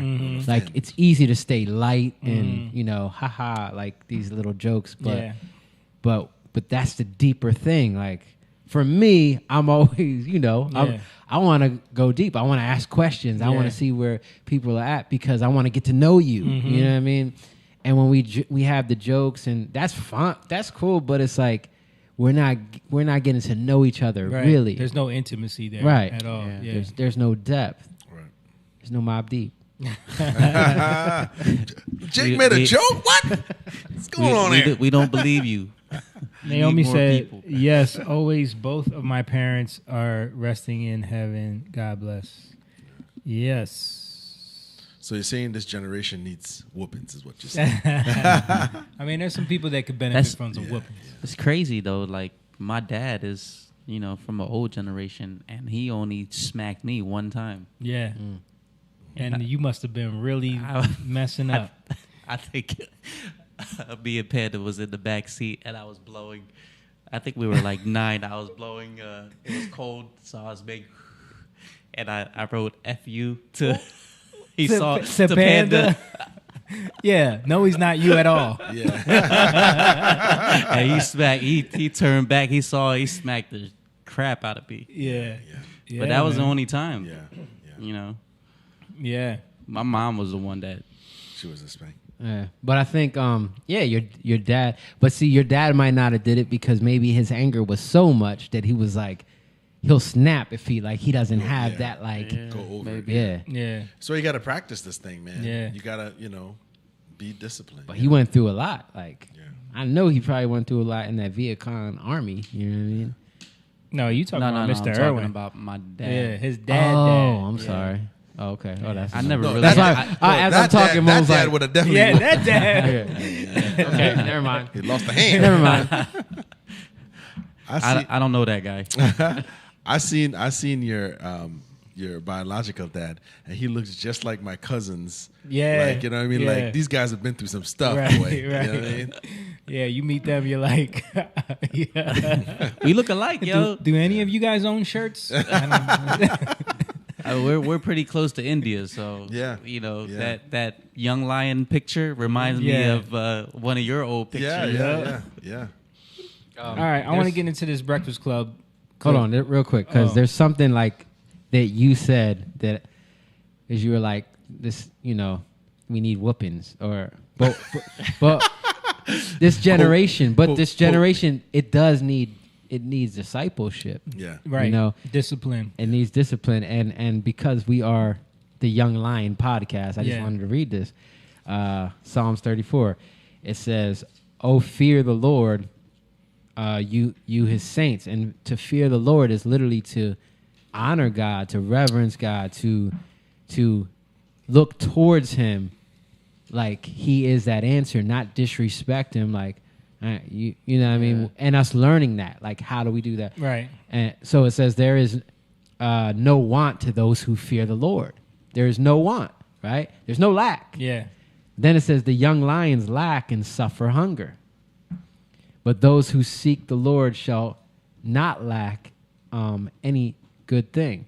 Come, you children, listen to me. I will teach you to fear the Lord.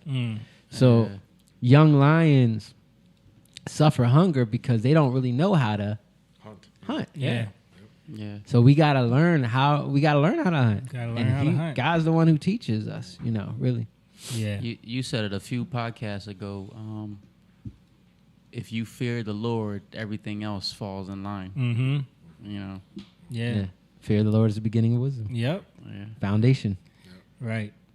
I mean, think about it. You're talking about discipline, how people lack discipline, like what's going on now. People are the most drug use ever. People are most overweight ever.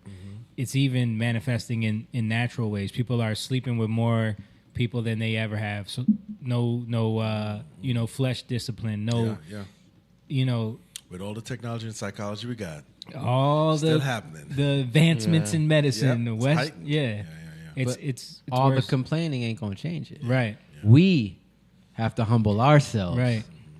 Fear the Lord. Right. You know? It's showing us that we're not going to educate our way into utopia either. Right. So you can't do it. Right. It's what Jake talked about many podcasts ago, where it was about the systems that we've put our faith in. Yeah. So it's like legislative system, Yep. right? Are we going to legislate our way? Yep. The medical system. Sure. Are we going to medicate our way Go into ahead. utopia? Nope. Yep. And the education system. Are we going to educate our way? No, none of that. All that stuff is failing us, and we see it. We see the manifestation of that now. This is what's going on. Yeah. You know what I mean? All right, let me play this clip. I just want to get everybody's take on this, because we're talking about the media. We're talking about what they propagate. We're talking about how they keep us in this state of, division, and they shape the way we view things. So I just wanted to. This is the Breakfast Club, one of the biggest, hip hop, black culture radio shows that exist right now. Right. So this is their take on what's been going on in the last couple of days after the Derek Chauvin conviction. Stabbing the girl that was, if you remember the case, I think she was 15 or 16, Micaiah. She was getting into a fight, and, it was her property. Actually, she had got jumped before by those girls. Right, she got so jumped those girls before. came to her house. Yeah, those girls came to her house to jump her again, so she called the police. So my dad said on that one, he said, that's a tricky one. I said, well, why? He said, because, when the cops... He's talking about his conversation he had with his dad. His dad's an ex-police officer. So he was getting his advice on, Chauvin and all that. Of course, his dad was like, yeah, that guy needs to be in jail. They were talking about the lady that thought she fired a taser. Her dad was like, yeah, she should be prosecuted for that too, because there's no way you mix that up. But then they're talking about the girl, Micaiah, with the knife. This was his take on that. Now all they see is they don't know who's who at that point, and they see a young lady, with a knife going at to decide, is she going to try to kill that person? Because being an officer, you have the right to defend the person if their life is in danger. The problem I have with that, though, is that when it comes to black people, it seems like force, and fatal force is the only options that we have. Like they don't try anything else. There's no de-escalation. There's no tasers. There's no rubber bullets. It's black people, pow, pow, pow, pow. Yeah. That's And so Which is not true. What he's saying is so disingenuous. Exactly. Yeah. It's like how many, you're talking about one case of a girl who has a knife that's trying to stab someone. The police officer, you talked about it earlier, imagine that's your daughter that's about to get stabbed. Do you want the cop to not do anything? Right. But on top of that, it's how many thousands and thousands of interactions are there with people that are armed that they do implement the taser, or they do, you're looking at one case and you're saying, how come it's always, you know what I mean? Right. And so you're still turning it into no accountability for a girl that grew up in the foster care system that was clearly had issues that, these girls were showing up to, the whole scenario is just chaos. These girls are showing up to jump this girl. They jumped her in the past. She called the police. The police show up. The dude's kicking the one woman in the head. And then he pulls his gun, and then she's got a knife about to stab somebody. It's it's chaos. Can we not just be honest about that? Right. But it's because everything is so polarized now. Everything is so either you're against the police or you're against black people. You know what I mean? This is Charlemagne, the genius. Charlemagne the genius, telling us why. I thought he was the guy. Well. If you really cared about that girl that he was protecting, he shot 4 times. Mm-hmm. That's excessive. He could have hit the girl. Mm-hmm. He could have hit the girl he was so-called trying to protect. Yeah, he said, in that case, just imagine if that's your daughter and somebody would come in with a knife to stab your daughter. You're not a trained police officer. You're not going to want them to stop that person. So you're not a trained police officer, though. What you mean? You're not a trained police officer. You said, imagine that was your daughter. That wasn't his daughter. Meaning the officer. They said, imagine if that was your daughter and you see that video and then you see somebody chasing your daughter with a knife and that person could have possibly killed your daughter. He was the officer doesn't know what's going on. He's just trying to stop an attempt or the murder. Yeah, but 4 shots is excessive. 4 shots is excessive. And that's the point. And that's my point. When it comes to us, it's always fatal force. It don't matter if it's kids. It don't matter if it's women. It don't matter if it's adults. It never matters when it comes to the police and black people. It's all. But does it matter what led to that? Does that ever matter? No? No. Does it ever matter, what caused that? You're just focusing on, on why call the police, and then when the police come, you don't put down your weapon. You call them. Right. Put down your weapon and point out the people. Yeah. You know what I mean? And say, oh, they're here. Thanks for coming. Right. These are the guys that I called you about. Yeah. It's just for me, it's like all we're doing is stoking the flames of division. Right. All we're doing is stoking the outrage of, you know, and it's like no matter what happens. You could tell Envy's trying to give context, right? But he's letting Charlamagne speak louder. Yeah. So he's taking it over because he wants to. The narrative must go on, right? You know but that's what I'm saying. This is media. Right. This is media that's telling you. And it's funny because at the end of the video, it caps off with something else. But I'm gonna keep playing it real quick. Fatal force. And I have to get into this after that whole. So right after that, they talk about this other case I was telling y'all about with the boy in the high school that got shot in Tennessee. But according to the DA in Knoxville police were justified in the fatal shooting of an Austin East Magnet High School student. He was in the bathroom. That's another horrible one. That's another one. The woman called the police, right? Now, according to her, what she's saying is that Anthony J. Thompson and her daughter, Alexis Page, got into a physical altercation at the school. That's when Alexis's mother, Regina Perkins, called the police on her daughter's boyfriend of 9 months. She said she unsuccessfully tried to reach Thompson's mother, couldn't get her on the phone, and then called the police. I saw the mother apologizing yesterday, saying she wished she had never called the police. That's crazy. on Anthony, because she didn't know the police were going to kill him. What the hell do y'all think happens? I just told y'all that when it comes to us, it's force, and fatal force. Now, a lot of people want them to release the video, since that happened, because this happened on April 12th. And so, according to the police, they said they went into the school's bathroom and they went to go find Thompson after the girlfriend's mother accused him of beating her daughter at school. Thompson and his best friend were inside in separate stalls. They said it's not clear whether police knew that when they entered the bathroom. According to body camera footage, there were 4 officers in the bathroom, and they surrounded Thompson. He was wearing a backpack. They started pulling him out of the stall. Then they said they saw a gun in the front pocket of Thompson's hoodie. And they said that Anthony Thompson had his hand on the butt of the gun, and suddenly Thompson's gun fired. Somehow his gun fired. So they believed that one of the officers had been shot, so one of the other officers fired and struck Thompson in the chest. So the kid had a gun? Yeah. I didn't hear That's what they're saying. Now. Exactly. See, exactly. Exactly. Now, so the narrative, just like when the Micaiah story first came out. Yeah, what? It sucks that like it sucks that people are like these people, because this stuff has been happening. Yeah. But you just wouldn't see it. Right. So now it's starting to be seen, but it's a good thing in a way because at least it's seen. But what are we gonna do about it? Right. Are we gonna just act like we know and try to justify ourselves? You know what I mean? Like, yeah. Go ahead, Jamie. I'm sorry. No. But they left out the part where he assaulted the girl. Right, they left that part out. Yeah, that I found. I found that out when I looked it up later. Right. He went to school. That's why the mother called. Right, is because he assaulted the girl. That's a huge part in the school. But this is what I'm saying. Like even with the girl in the stabbing case, when that story first broke, it was unarmed black teenager shot by police. Like they were saying that she was unarmed. You know what I mean? They were saying that she. That's gonna get clicks. Yeah, you know what I mean? So the narrative, and Black Lives Matter was already protesting, you know what I mean? And this is the same thing. They're saying, oh, that's another horrible case. It was a 17-year-old boy. But as the story comes out, the context, even though that context is added, watch their reaction. Let's be clear. This is what the police are saying, so we don't know for sure what's real and what's not. Yeah, because I read something yesterday. This is what the police officer is saying, that he saw a gun in the front pocket of Thompson's hoodie. I saw the body cam footage. Is exactly what they said happened. Exactly.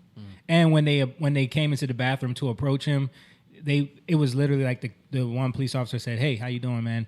Can you get up for me?" And he got up, and he started walking out of the stall, and they were like, "All right, put your hands behind your back." And then that's when he started like struggling, because he had a gun he had a hoodie just like this one, and had a gun in here. And as they were trying to get him arrested, he started trying to grab the gun, and then you see like it struggle because it's body cam footage, and then you hear the gun go off. And then that's when they pulled their guns, and he ended up shot. But let's keep playing. Yeah, because I read something yesterday. I don't know if it's true or not, but they said that the cop shot himself accidentally. And so when the cop shot himself accidentally, the other cops came in there and thought that the kid Thompson had shot him, and that's when they started shooting. I don't know what's true and what's not true. Right. I just know how can. So that's not what happened. What happened was one of the other police officers got shot by one of the police officers that was open fire on the kid. So one of the officers got wounded in the midst of all the chaos. Friendly fire. Yeah. But no one's addressing why a 17-year-old boy has a gun at school, why he assaulted his girlfriend, why, the police were called on him. Like no one wants to address the fact that why are we not doing anything to change that? Why are we not doing anything to like the dude is, a young kid that did you hear the beginning? The mother called. Yeah. And the mother tried to call the other mother. First. See, where are the dads? Right. Where they said that the mother ignored her or whatever, right? Yeah. Okay. And it makes it worse because the girl that he was dating, she's white and the mom was white. Right. And look at the freedom, like, because I see this a lot. Like, kids just like, parents think, oh, I'm going to be friends with the mother and friends with the girl. Right. And like everybody. It's all good. It's all, And I mean, I understand it because people want to get along. But these things, you allow these things. You're open to these things. So sometimes there's consequences. I'm not talking about those consequences, but it's a breeding ground for things. Like if we don't address, there are those. Like if you're a mother and you see your son exhibiting certain behaviors, like there is no accountability to like this is where it could lead. Yeah. Right. Like not saying that should have happened, but we have to like you can't just recklessly do things and think like that it can't lead to something bad. We got a comment there.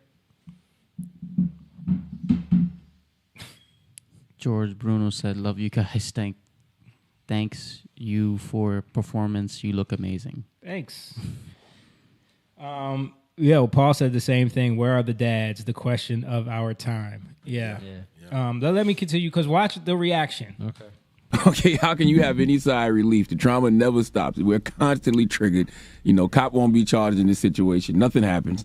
Until there's some type of police reform in this country, there is nothing that is going to change. Mm-hmm. Well, they do have footage, so it'll be interesting if we have a chance to see that footage. But according to the district attorney, she said she reviewed body camera footage, went over the evidence with Thompson's family to explain why she's refusing to charge the officers in his death. And she didn't explain to reporters what the family's reaction was or whether or not the family agreed with her decision. Well, put the footage out then. Mm-hmm. If you're not hiding nothing and everything went the way y'all said it went, put the footage out. Well, according to the DA, she said the family asked her not to release the footage that day. So maybe... Doesn't that sound like a clear sign that like... And it's weird how like the family didn't want the DA to put the footage out, but the family was on the news complaining about their, with the T-shirts made, you know what I'm saying? But they knew what they saw on that footage. But it's about like now you're able to build this clout. You know what I'm saying? It's a weird dynamic that we see going on where it's like this tragedy becomes an opportunity. You know what I mean? Yeah. And so, it's people are hurt. They're vulnerable. So now they want to. How can I shine? Well, it might not even be shine, but I want to bring light on this. Right. I want to bring justification in Right. my own way to this, even though it was not, but people lie to themselves, There's a lot of things that go on. Especially when you're suffering. Soon, but maybe they needed a minute to process it. I don't know. Sheesh. But she spent 4 hours, she said, with the family, and it was painfully long. But the only thing the family asked her to do was not to release the video today. And even if the kid had a gun and the gun, went off, that's still not no reason to come in there firing, is it? Now that right there, when he said that, I was like, even if the kid had a gun and the gun went off, that's no reason to come in there firing. It's like except for the that reminds me of the kid go to. it's like it's what? Just, how far are we gonna take this into? Dude, it reminds me of the Key and Peele. You're right. Yeah. You ever see the Key and Peele skit where it's like, it's the cop one. Don't do it, man. He ends up getting shot because he will not It's like, how far are we gonna? Emotional. How far are we gonna go into no accountability? Like, how far are we gonna go? Right. Yeah. But see, that's why, just because like, we shooting at police officers doesn't mean they should shoot us back. Like, I don't. But see, he don't deserve a platform, right? But he deserves it because it's given to him. Mm-hmm.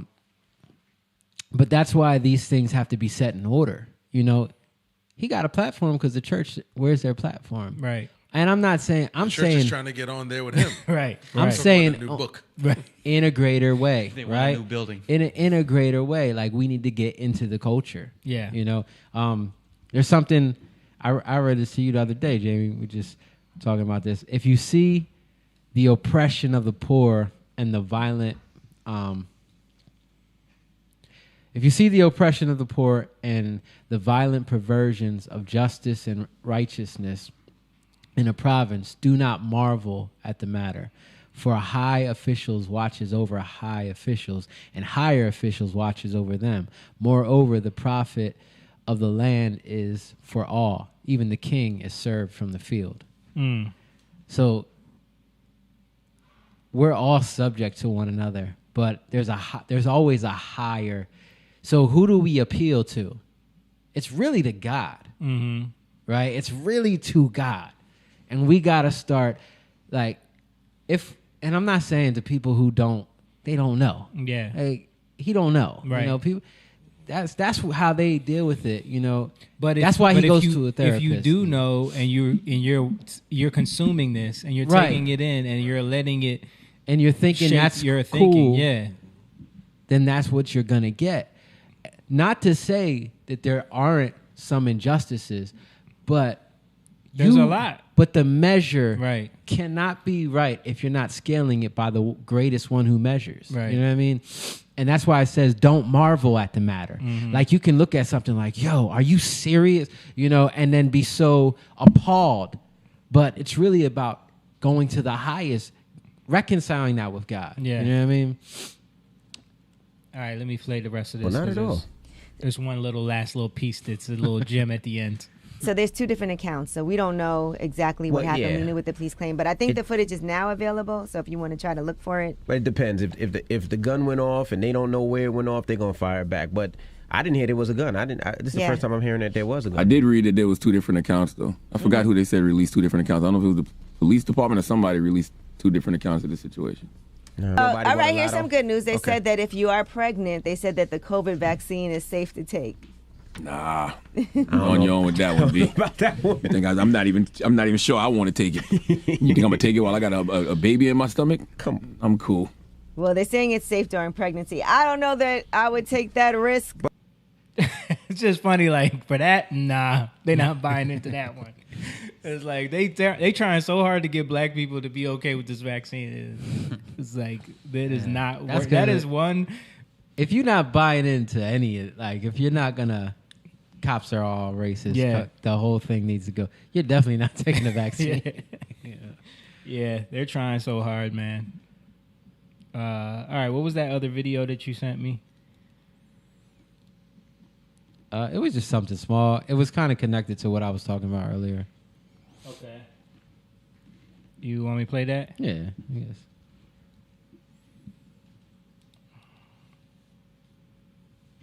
My heroes are great publishers. My heroes have mastered the art of doing only what matters the whole time and then stopping. I think that's badass. It's a great... Okay, so this is Jack Conte, the CEO of Patreon. Yeah. He's been doing a lot of content lately talking about like the future of creatives and stuff like that. So this is yeah, and you have a clip, right? Yeah, I do have a clip. Yeah, we should play that. Yeah. Because the world is made of funnels. Everything is a funnel. This is something I learned working at Patreon. In order for a sales team to be successful, they have to send 10,000 emails to get 1,000 responses, to find 500 people interested, to get 100 phone calls, to get 20 commitments, to get 10 sales. This phenomenon is called a funnel, and it appears everywhere. For websites, 1 million people visit the homepage, 100,000 click learn more, 10,000 click buy, 6,000 make it to the second page of the payment flow, 2,000 enter their credit cards, and 1,800 of those credit cards process payments without declining. The world is made of funnels. So I thought that was interesting, and even in terms of like what we were talking about earlier, how like funnel, and then like the 76% Yeah. that goes away. Right. So you get down to this remnant. So you enter in a large amount to weed out, and it's like separating the wheat from the tares, right? Yeah, in a way, and it's through a process of you got to go to this next step, and then this next step, and then this next step, and if people are like, I don't want to go, I'm not doing that, so I'm just not. And it's really about to the level that what are we learning? We're learning honor. We're learning fear. Right. We're learning where we set our foundations, and it gets smaller and smaller. It shrinks down more and more, and I think that's like an order that God kind of sets. And the ones who make it to the very end of that funnel were the ones you were after all along anyway, the ones you were seeking after. Right, and you can even look at it like the 300 in the story of Gideon, and the 300, how it gets whittled down to that core 300 remnant that then goes against thousands and thousands, right? Yeah. And comes out winning because that's all he needed. All right, cool. So along those same lines, I'm going to play this. I think that's where they got the story of the 300 comic book. Yeah. Probably. Just moved it over to... Stole it. Well, there's some history in that. In the Spartan one? Yeah, but I don't think it was 300. Like, it might have been, a mixture of... I'm pretty sure Leonidas didn't have a Scottish accent. This is Sparta. Yeah. And they probably weren't all battling in no shirt. Yeah, right. Chiseled abs with the spray like, tans. They go into battle and they're just right. shirtless. That was Michael Fassbender's first movie, too. Yeah, that's right. Yep. Who knew he became the biggest star out of that? Yeah, that's crazy. I don't even know who that is. You don't know who that is? That's Magneto, right? Yeah, Magneto. Oh, okay. Yeah. He's a pretty good actor. He's good. Yeah. All right, so this is the same guy, Jack Conte, talking about basically the future of Patreon and the future of creatives, because Patreon just raised $155 million, so he was going into it a little bit. So I'm going to play a little bit of this and then just talk about Jake had a word before about God taking out the middleman and the merchants being removed from the marketplace and all that stuff. So this kind of like goes along with that. Okay, so largely, I think all these things are the same thing. Overall, I believe the second Renaissance is here. There's a feedback loop that started a couple years ago that's now cycling on itself faster and faster, and I believe it's going to lead to an explosion in creativity. It started here with the web's early creators who basically took advantage of this new, free, awesome distribution architecture called the internet, and these creators got huge. They turned into this generation's movie stars. I'm doing it! But at the beginning, there weren't very many easy ways for creators to make money, so these companies started popping up to help creators solve this. Companies like Gumroad and Fullscreen and Patreon, and that allowed creators to not just be huge, but to be making money, to be clocking ducats. Creators are now building these huge, kick-ass creative businesses. There are now podcasters on Patreon that are making millions of dollars per year. There are YouTubers on Patreon that are making hundreds of thousands of dollars per month. Creators are leasing office space and hiring huge teams. They're living the freaking dream because it's so much more accessible and so much better to be a creator now than it was 10 years ago. And that's led to this explosion in the number of creative people in the world who are becoming full-time creators. The distribution platforms have realized that. The Facebooks and Twitters and the YouTubes of the world. They're getting dollar signs in their eyes because they're seeing this huge opportunity to help creators make money. So, boom, YouTube copies Patreon and releases channel memberships.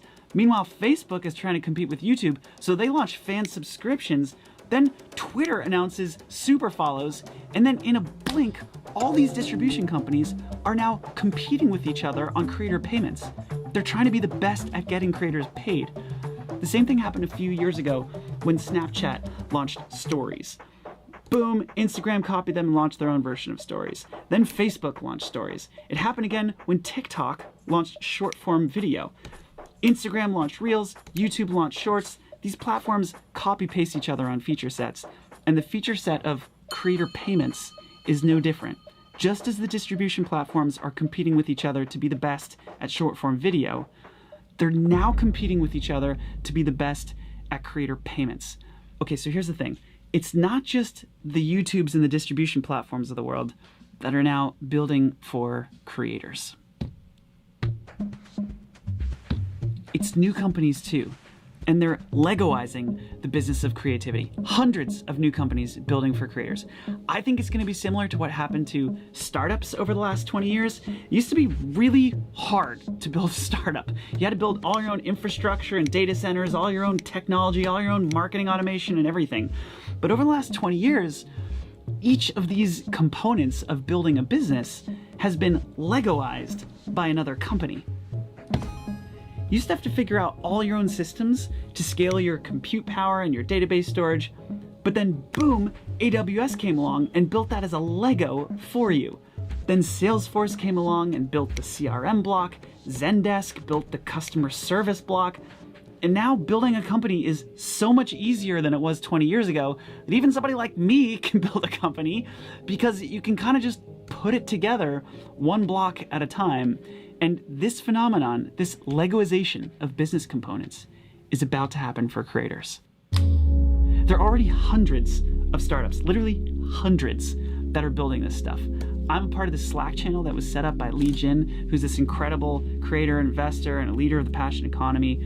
This Slack channel literally has over 300 startups in it, building the infrastructure for creators to run their businesses. Oh my God, 300 companies.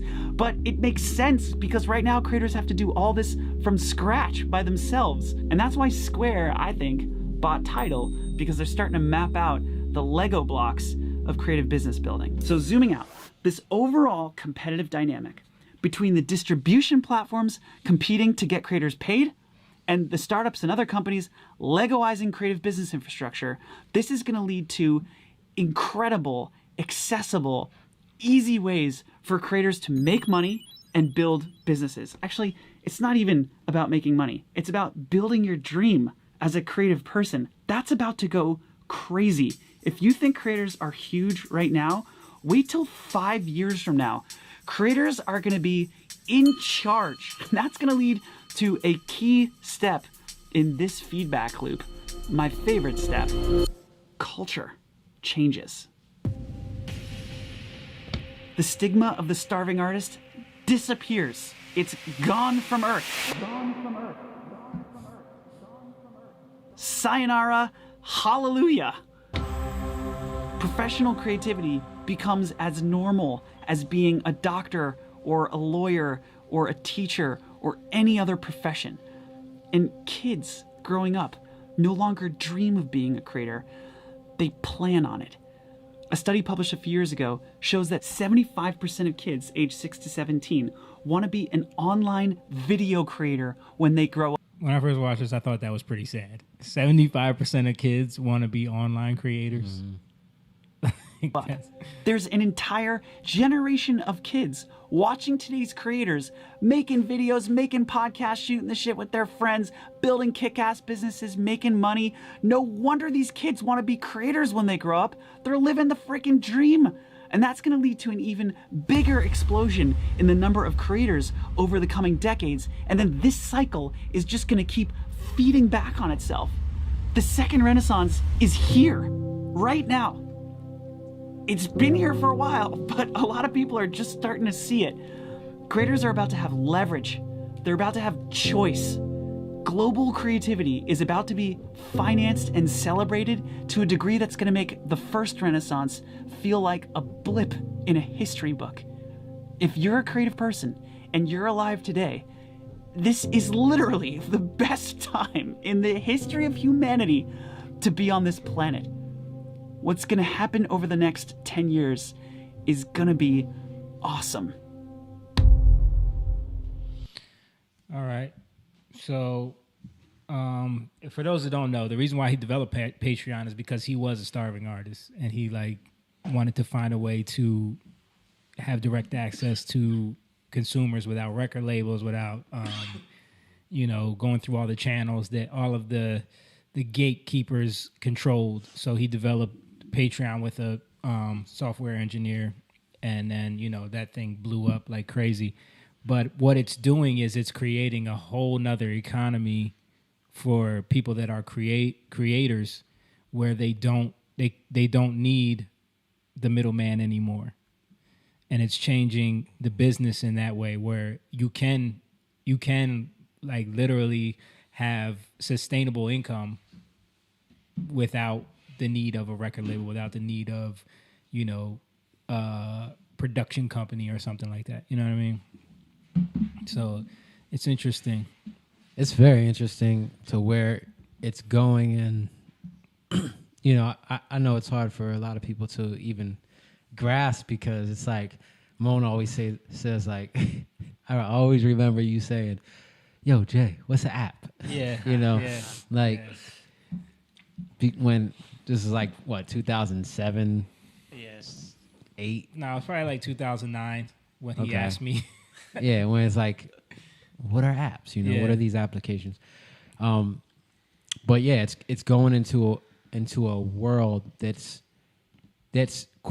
quickly trying to be controlled. Yep. But in the control, they're actually giving the creator power, because that's the way it's going. Right. So, like I was telling Jamie this a while ago, just where things are going, cryptocurrency, like a lot of this stuff, it's cutting those middlemen out of the way, right? The thing that is trying to get in between, right? And I really believe it's like a metaphor, or even like a manifestation of like what has been in the way between God and man, right? The devil, that second heaven thing, that's trying to stand in between so that you have no access. But all along, Jesus died to give us access back then. We just didn't realize it, And so I believe that there is going to be a boom, like even like a second Renaissance type of thing. But economically, like a lot of ways people have struggled, it's going to open up. Even like small businesses, like ways where you can have you can deal with people directly, right, in a safe and secure way, right, is going to start to open up. Like for the way you deal with your business, like there's going to be a lot of things that start to make sense. That's where a lot of the power in cryptocurrency lies, and that's why a lot of people are looking at it as the future, because it's a direct money exchange without any middleman. Yeah, and it's instantaneous. NFTs and right, and they're working on the technology to make it so instantaneous that you never have to wait for money again. You know what I mean? And I think, huh? I said, please. No, seriously, seriously. Like, but what do you think this is like? 70? Like they're talking like, has everybody become a creator now? No, I think that's just they're like. That's what kids do. They watch, and they want to be famous. If you poll kids, I bet you if you polled kids in 1990, 75% of them wanted to be celebrities or movie stars, or you know what I'm saying, like that. Think about our kids. What do they do? Basketball players or something. Yeah, they watch YouTube, so of course they want to be YouTubers. You know what I'm saying? But it's like you have to teach them that there's like that's not realistic. I mean that. It can be like it can. So be. if it grows in a way where it seems like it's grown, it can be. Yeah. He was like talking about how it can be like being a teacher. Yeah. It can grow exponentially. But the thing is, this is a chance to be like, okay, wake up. Yeah. Church. Right. Cultivate. Right. Right. Right. There's cultivation that can be had. What? No, my feet was itching. That's why he was saying like the end result is culture changes. Mm-hmm. You know what I mean? And that's the thing that we have to be open to, is how these things can change culture. And we can get in there and, change it in a way where it's better. You know what I mean? Instead it's of a tool to be used. Yeah, it's a tool. It's definitely a tool to be used. I mean, that's what crypto is. But don't you think it's on matter of time before the corporate interests and entities eventually try to hijack it. Of course. Yeah. They're already trying that with crypto. Yeah. They're trying that with everything. They're trying it with Google. They're trying it with... But I think it's set up in a way where no matter what they do, it's the people are always going to find a way. Yeah. They can't stop that. Yeah, it's unstoppable. It's unstoppable. And I think it's the same thing with like Bitcoin and now Ethereum and NFTs. NFTs are like, dude, people are making millions of dollars even in like just trading. Like they're talking about the future of like trading cards with sports cards because of crypto, because of all that stuff. Like we can't even fathom where this is going, I think. And I think we talked about this at a meeting a while ago. Like we need to start, being aware of this. Even for you, like think about you starting a business now. You have things like LegalZoom. You have things at your disposal that our parents never had. Sure. You know what I mean? Even just YouTube to check out how to do something real quick that you never did before. But think about if there's a way you can implement that into your workflow, if you can implement that into the way you do business with people.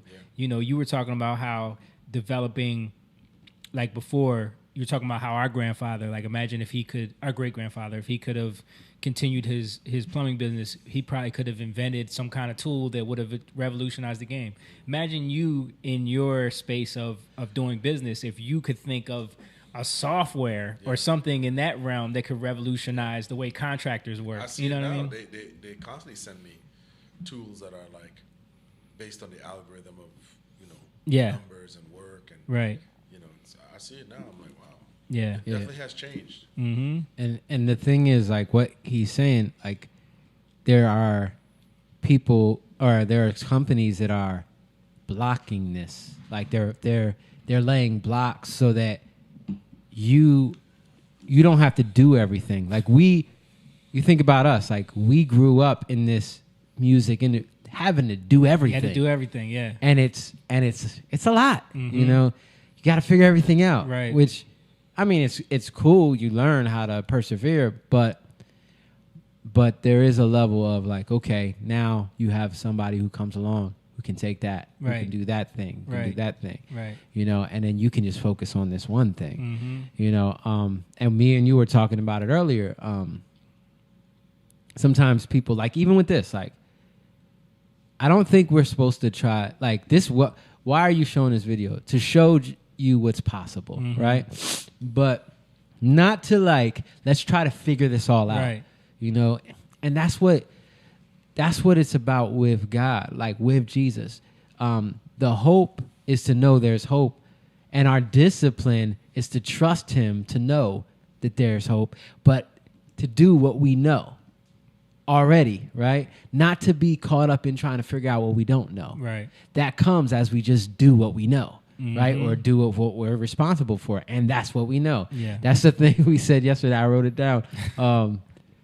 Not yesterday, earlier today. Yeah. Do what you know and know what you do. Yeah. And it's such a simple thing, but that's all. Right. Like, I don't think we get caught up in like, okay, well, what does that look like? How do I do it? Right. And for us, I feel like we're getting like delivered from this grandiose of trying to live up to this perfection of an idea, even like with the way with music, everything, like trying to get it all perfect, put a bow on it, packaged up perfectly, right?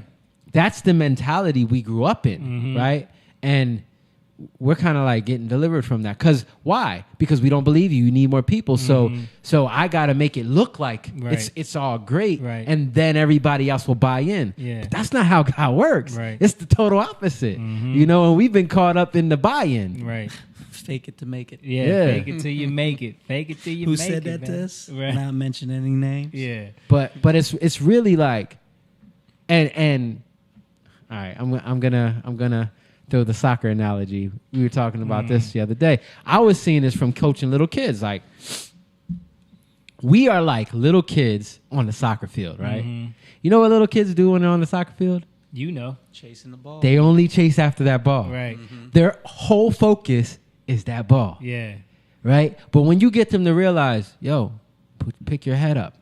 You can pass it over there. There's your teammate over there is open, right? Because you got all the kids bunched up. But if one kid stands over there and you pass it to him, if all the other kids on that team are bunched up right here, he can go to the goal a lot easier. Right. Play your position. What? No, I was just thinking that's probably how God looks at us. yo, bunched up chasing this ball. Yeah, but what is it? It's awareness, right? For what's going on around you. Right. But what does the enemy want? He wants you to. Because what are we thinking about? I want to score that goal. Right. You know. Right. And so it's only about the ball, or I want to get that ball, right? You know, and you work so hard to get it, and you miss the goal, like disappointed. Or like God's telling you, no, go stand over in that grass where nobody is. Oh my gosh! And you're like, but I want to, you know what I'm saying? But the ball's over there. It's like, no, trust me. If you go stand over there, you're gonna get the ball. But and isn't that what it is? We're chasing glory, and it's like we're not following instructions. Yep. Because we're thinking this is gonna be awesome when I score this thing. Yeah. We've done it before where I'm there and I miss it. I'm like, man. Obedience is better than sacrifice. Yeah. But what does a coach teach you? A coach is aware of what you're not aware of. Yeah. But he can expand your awareness, right? Yeah. That's the most important thing for a coach is to expand the kid's awareness. Right. Yeah. Especially like in boxing, it's like fighting, because he can see what you can't see. Exactly. So he tells you when you come back to the corner, he's like, "Look, man, you need to raise the left hand. He's setting up that shot. Yeah, he's setting up that hook, and you keep dropping. And if you don't listen, there's a price." Me and Jake were talking about this earlier, and I was saying it's the Mr. Miyagi factor, right? Okay. Because and you're talking about fighting, it's like Daniel's son comes to him like, I want to learn how to fight. This is how we come to God. Like, God, I want to be better at something. He's like, all right, go paint my house. You know what I'm saying? And you're like, but I want to be teach me the moves, the kicks and the punches, and I want to be a good fighter. I want to beat people up. He's like, nah, go paint my house. You know what I mean? And then out of our frustration one day, we're like, you keep making me, you're not teaching me, you know what I mean? And then he's like, all right, let me show you what you've learned. You know what I mean? Yeah. But if we're not disciplined enough to continue showing up, even though we can't understand what he's teaching us, then we'll never become what we say we want to become. Yeah. You know what I mean? And what does that teach the kids? It teaches them respect. Right. It teaches them honor. Right? And it teaches them the bigger scope about, like, I know you want to be a good fighter because you think you're going to be cool and get the girls. And no, I'm trying to teach you about how fighting relates to life. Yeah. You know what I mean? I'm trying to teach you why there's a bigger picture here and what the meaning of it is and how you're supposed to learn from it and grow from this. Yeah. You know? And that was one of the issues with our team, is that the kids were like bunching up too much on the soccer field. So in practice, I told the coach, like, why don't we do a drill where they position themselves? So we spread the kids out, put cones, and like, you can't go over here. Yeah. You got to stay in your cone area. And we put them like, so the kids on the sides have to stay on the sides. Mm-hmm. Kids in the middle have to stay in the middle. Yeah. So one of the kids literally comes up to me, are we going to do this all day? And I said, yup, until you get it. And he threw himself on the ground. What? Threw himself on the ground like a baby. Right. And I was like, so that's why you're not going to get it. Right. You know? And he didn't get it. He didn't understand, because I just want to have fun. You're not, but when you go out there and you're losing and you don't get it, that's not fun, is it? Right. No, it's not fun. So if this can make you better, then that would be more fun, right? Yeah. Okay, well, look, I'm trying to show you something to get you better. Mm-hmm. So don't focus on what you're doing now. Look at what it can help you with, you know. But kids, they don't see that. But and these kids are coming from different backgrounds, different families. But what can we instill in them? Like, I can't look at that kid and be like, you're annoying. Yeah. Look at you throwing yourself on. I have to be like, all right, listen. There's something you can learn here. And I'm going to keep on pressing you until you learn it. Get something from me, because that's why I'm here. I'm here to teach them something that they couldn't get. It's about soccer, but it's greater than soccer, because it's about learning honor and respect in terms of how you relate to somebody and how you can gain from somebody that knows something. You can't really get it if you don't relate to somebody in that way, right? And that's something that has been lost. Because in our generation, because now the kids I see that are my generation, the parents I see that are my generation, but the kids that are the product of the parents, a lot of them are just spoiled brats. They're spoiled brats because the parents don't really want to do it because they don't want to pressure their kids. Right. Pressure their kids. You know what I mean? But really, that's just parenting. Yeah. It's not pressure. It's just, do this because this is going to help you, And you see, like, one game, and they're starting to get it. One game. Not all of them. Some of them still running to one side of the field, other side. But one game, and you got kids, like, you yell at them, they're listening. Oh, okay. Stay here. All right. Yeah. Right? And then they're starting to get it. To understand. Yeah. More passing, more like, okay. And we ended up winning 7-2, And it's cool to see that. Like, it's cool to see development. You think God loves to see us develop with him, but we're those kids. Yeah. We're those kids. What do we learn? We got to learn how to honor God. Yeah, Naomi said, God teach us everything. We are his children. Amen. And Paul said, 90s shorty want to be a thug. Now shorty want to be a podcaster. No, YouTuber. That's what they want to be. All right, man, let's wrap it up. It's getting late. Yeah. That was a good episode. Thank you guys very much for, coming in here and doing what we do. Thank you to John, and Rachel over there. And thank you to all of you for tuning in and watching and staying with us. Oh, Tia said, good evening, Kings. How are y'all doing? We are good. How are you? Thank you for tuning in. How are you? Listen. Thank you guys for watching. Make sure you don't forget to like the video, share. I just want to say something. What? Yeah, as you were talking, I was seeing Moan was over there like. I was getting tired. Hey, I'm right there too, man. Moan over there falling. Well done. Thank you guys for watching. We appreciate you. Make sure you check out the Patreon. The Patreon page, patreon.com/youngliontv. We're building that up. That's our YouTube. Oh, there's the Patreon there. Check that out and become a member on there. Thanks to all the people that have signed up. Paul Horner, URG. He signed up to be a member on there. There's the Cash App right there. Look, you can scan that code right now and donate if you like. Everything that you guys have fed into us, everything that you guys have donated and supported with, it's all going into more gear, better equipment, better content. We already setting up something where Jake is going to be dropping some great videos very regularly, and we're going to just continue to do content. We're all going to try to up our game with the content stuff and what we're doing to grow this community, grow this channel. Yeah. And we want to get you guys more involved. Like, even on the show, we want to have you guys come on, do some what do you call it?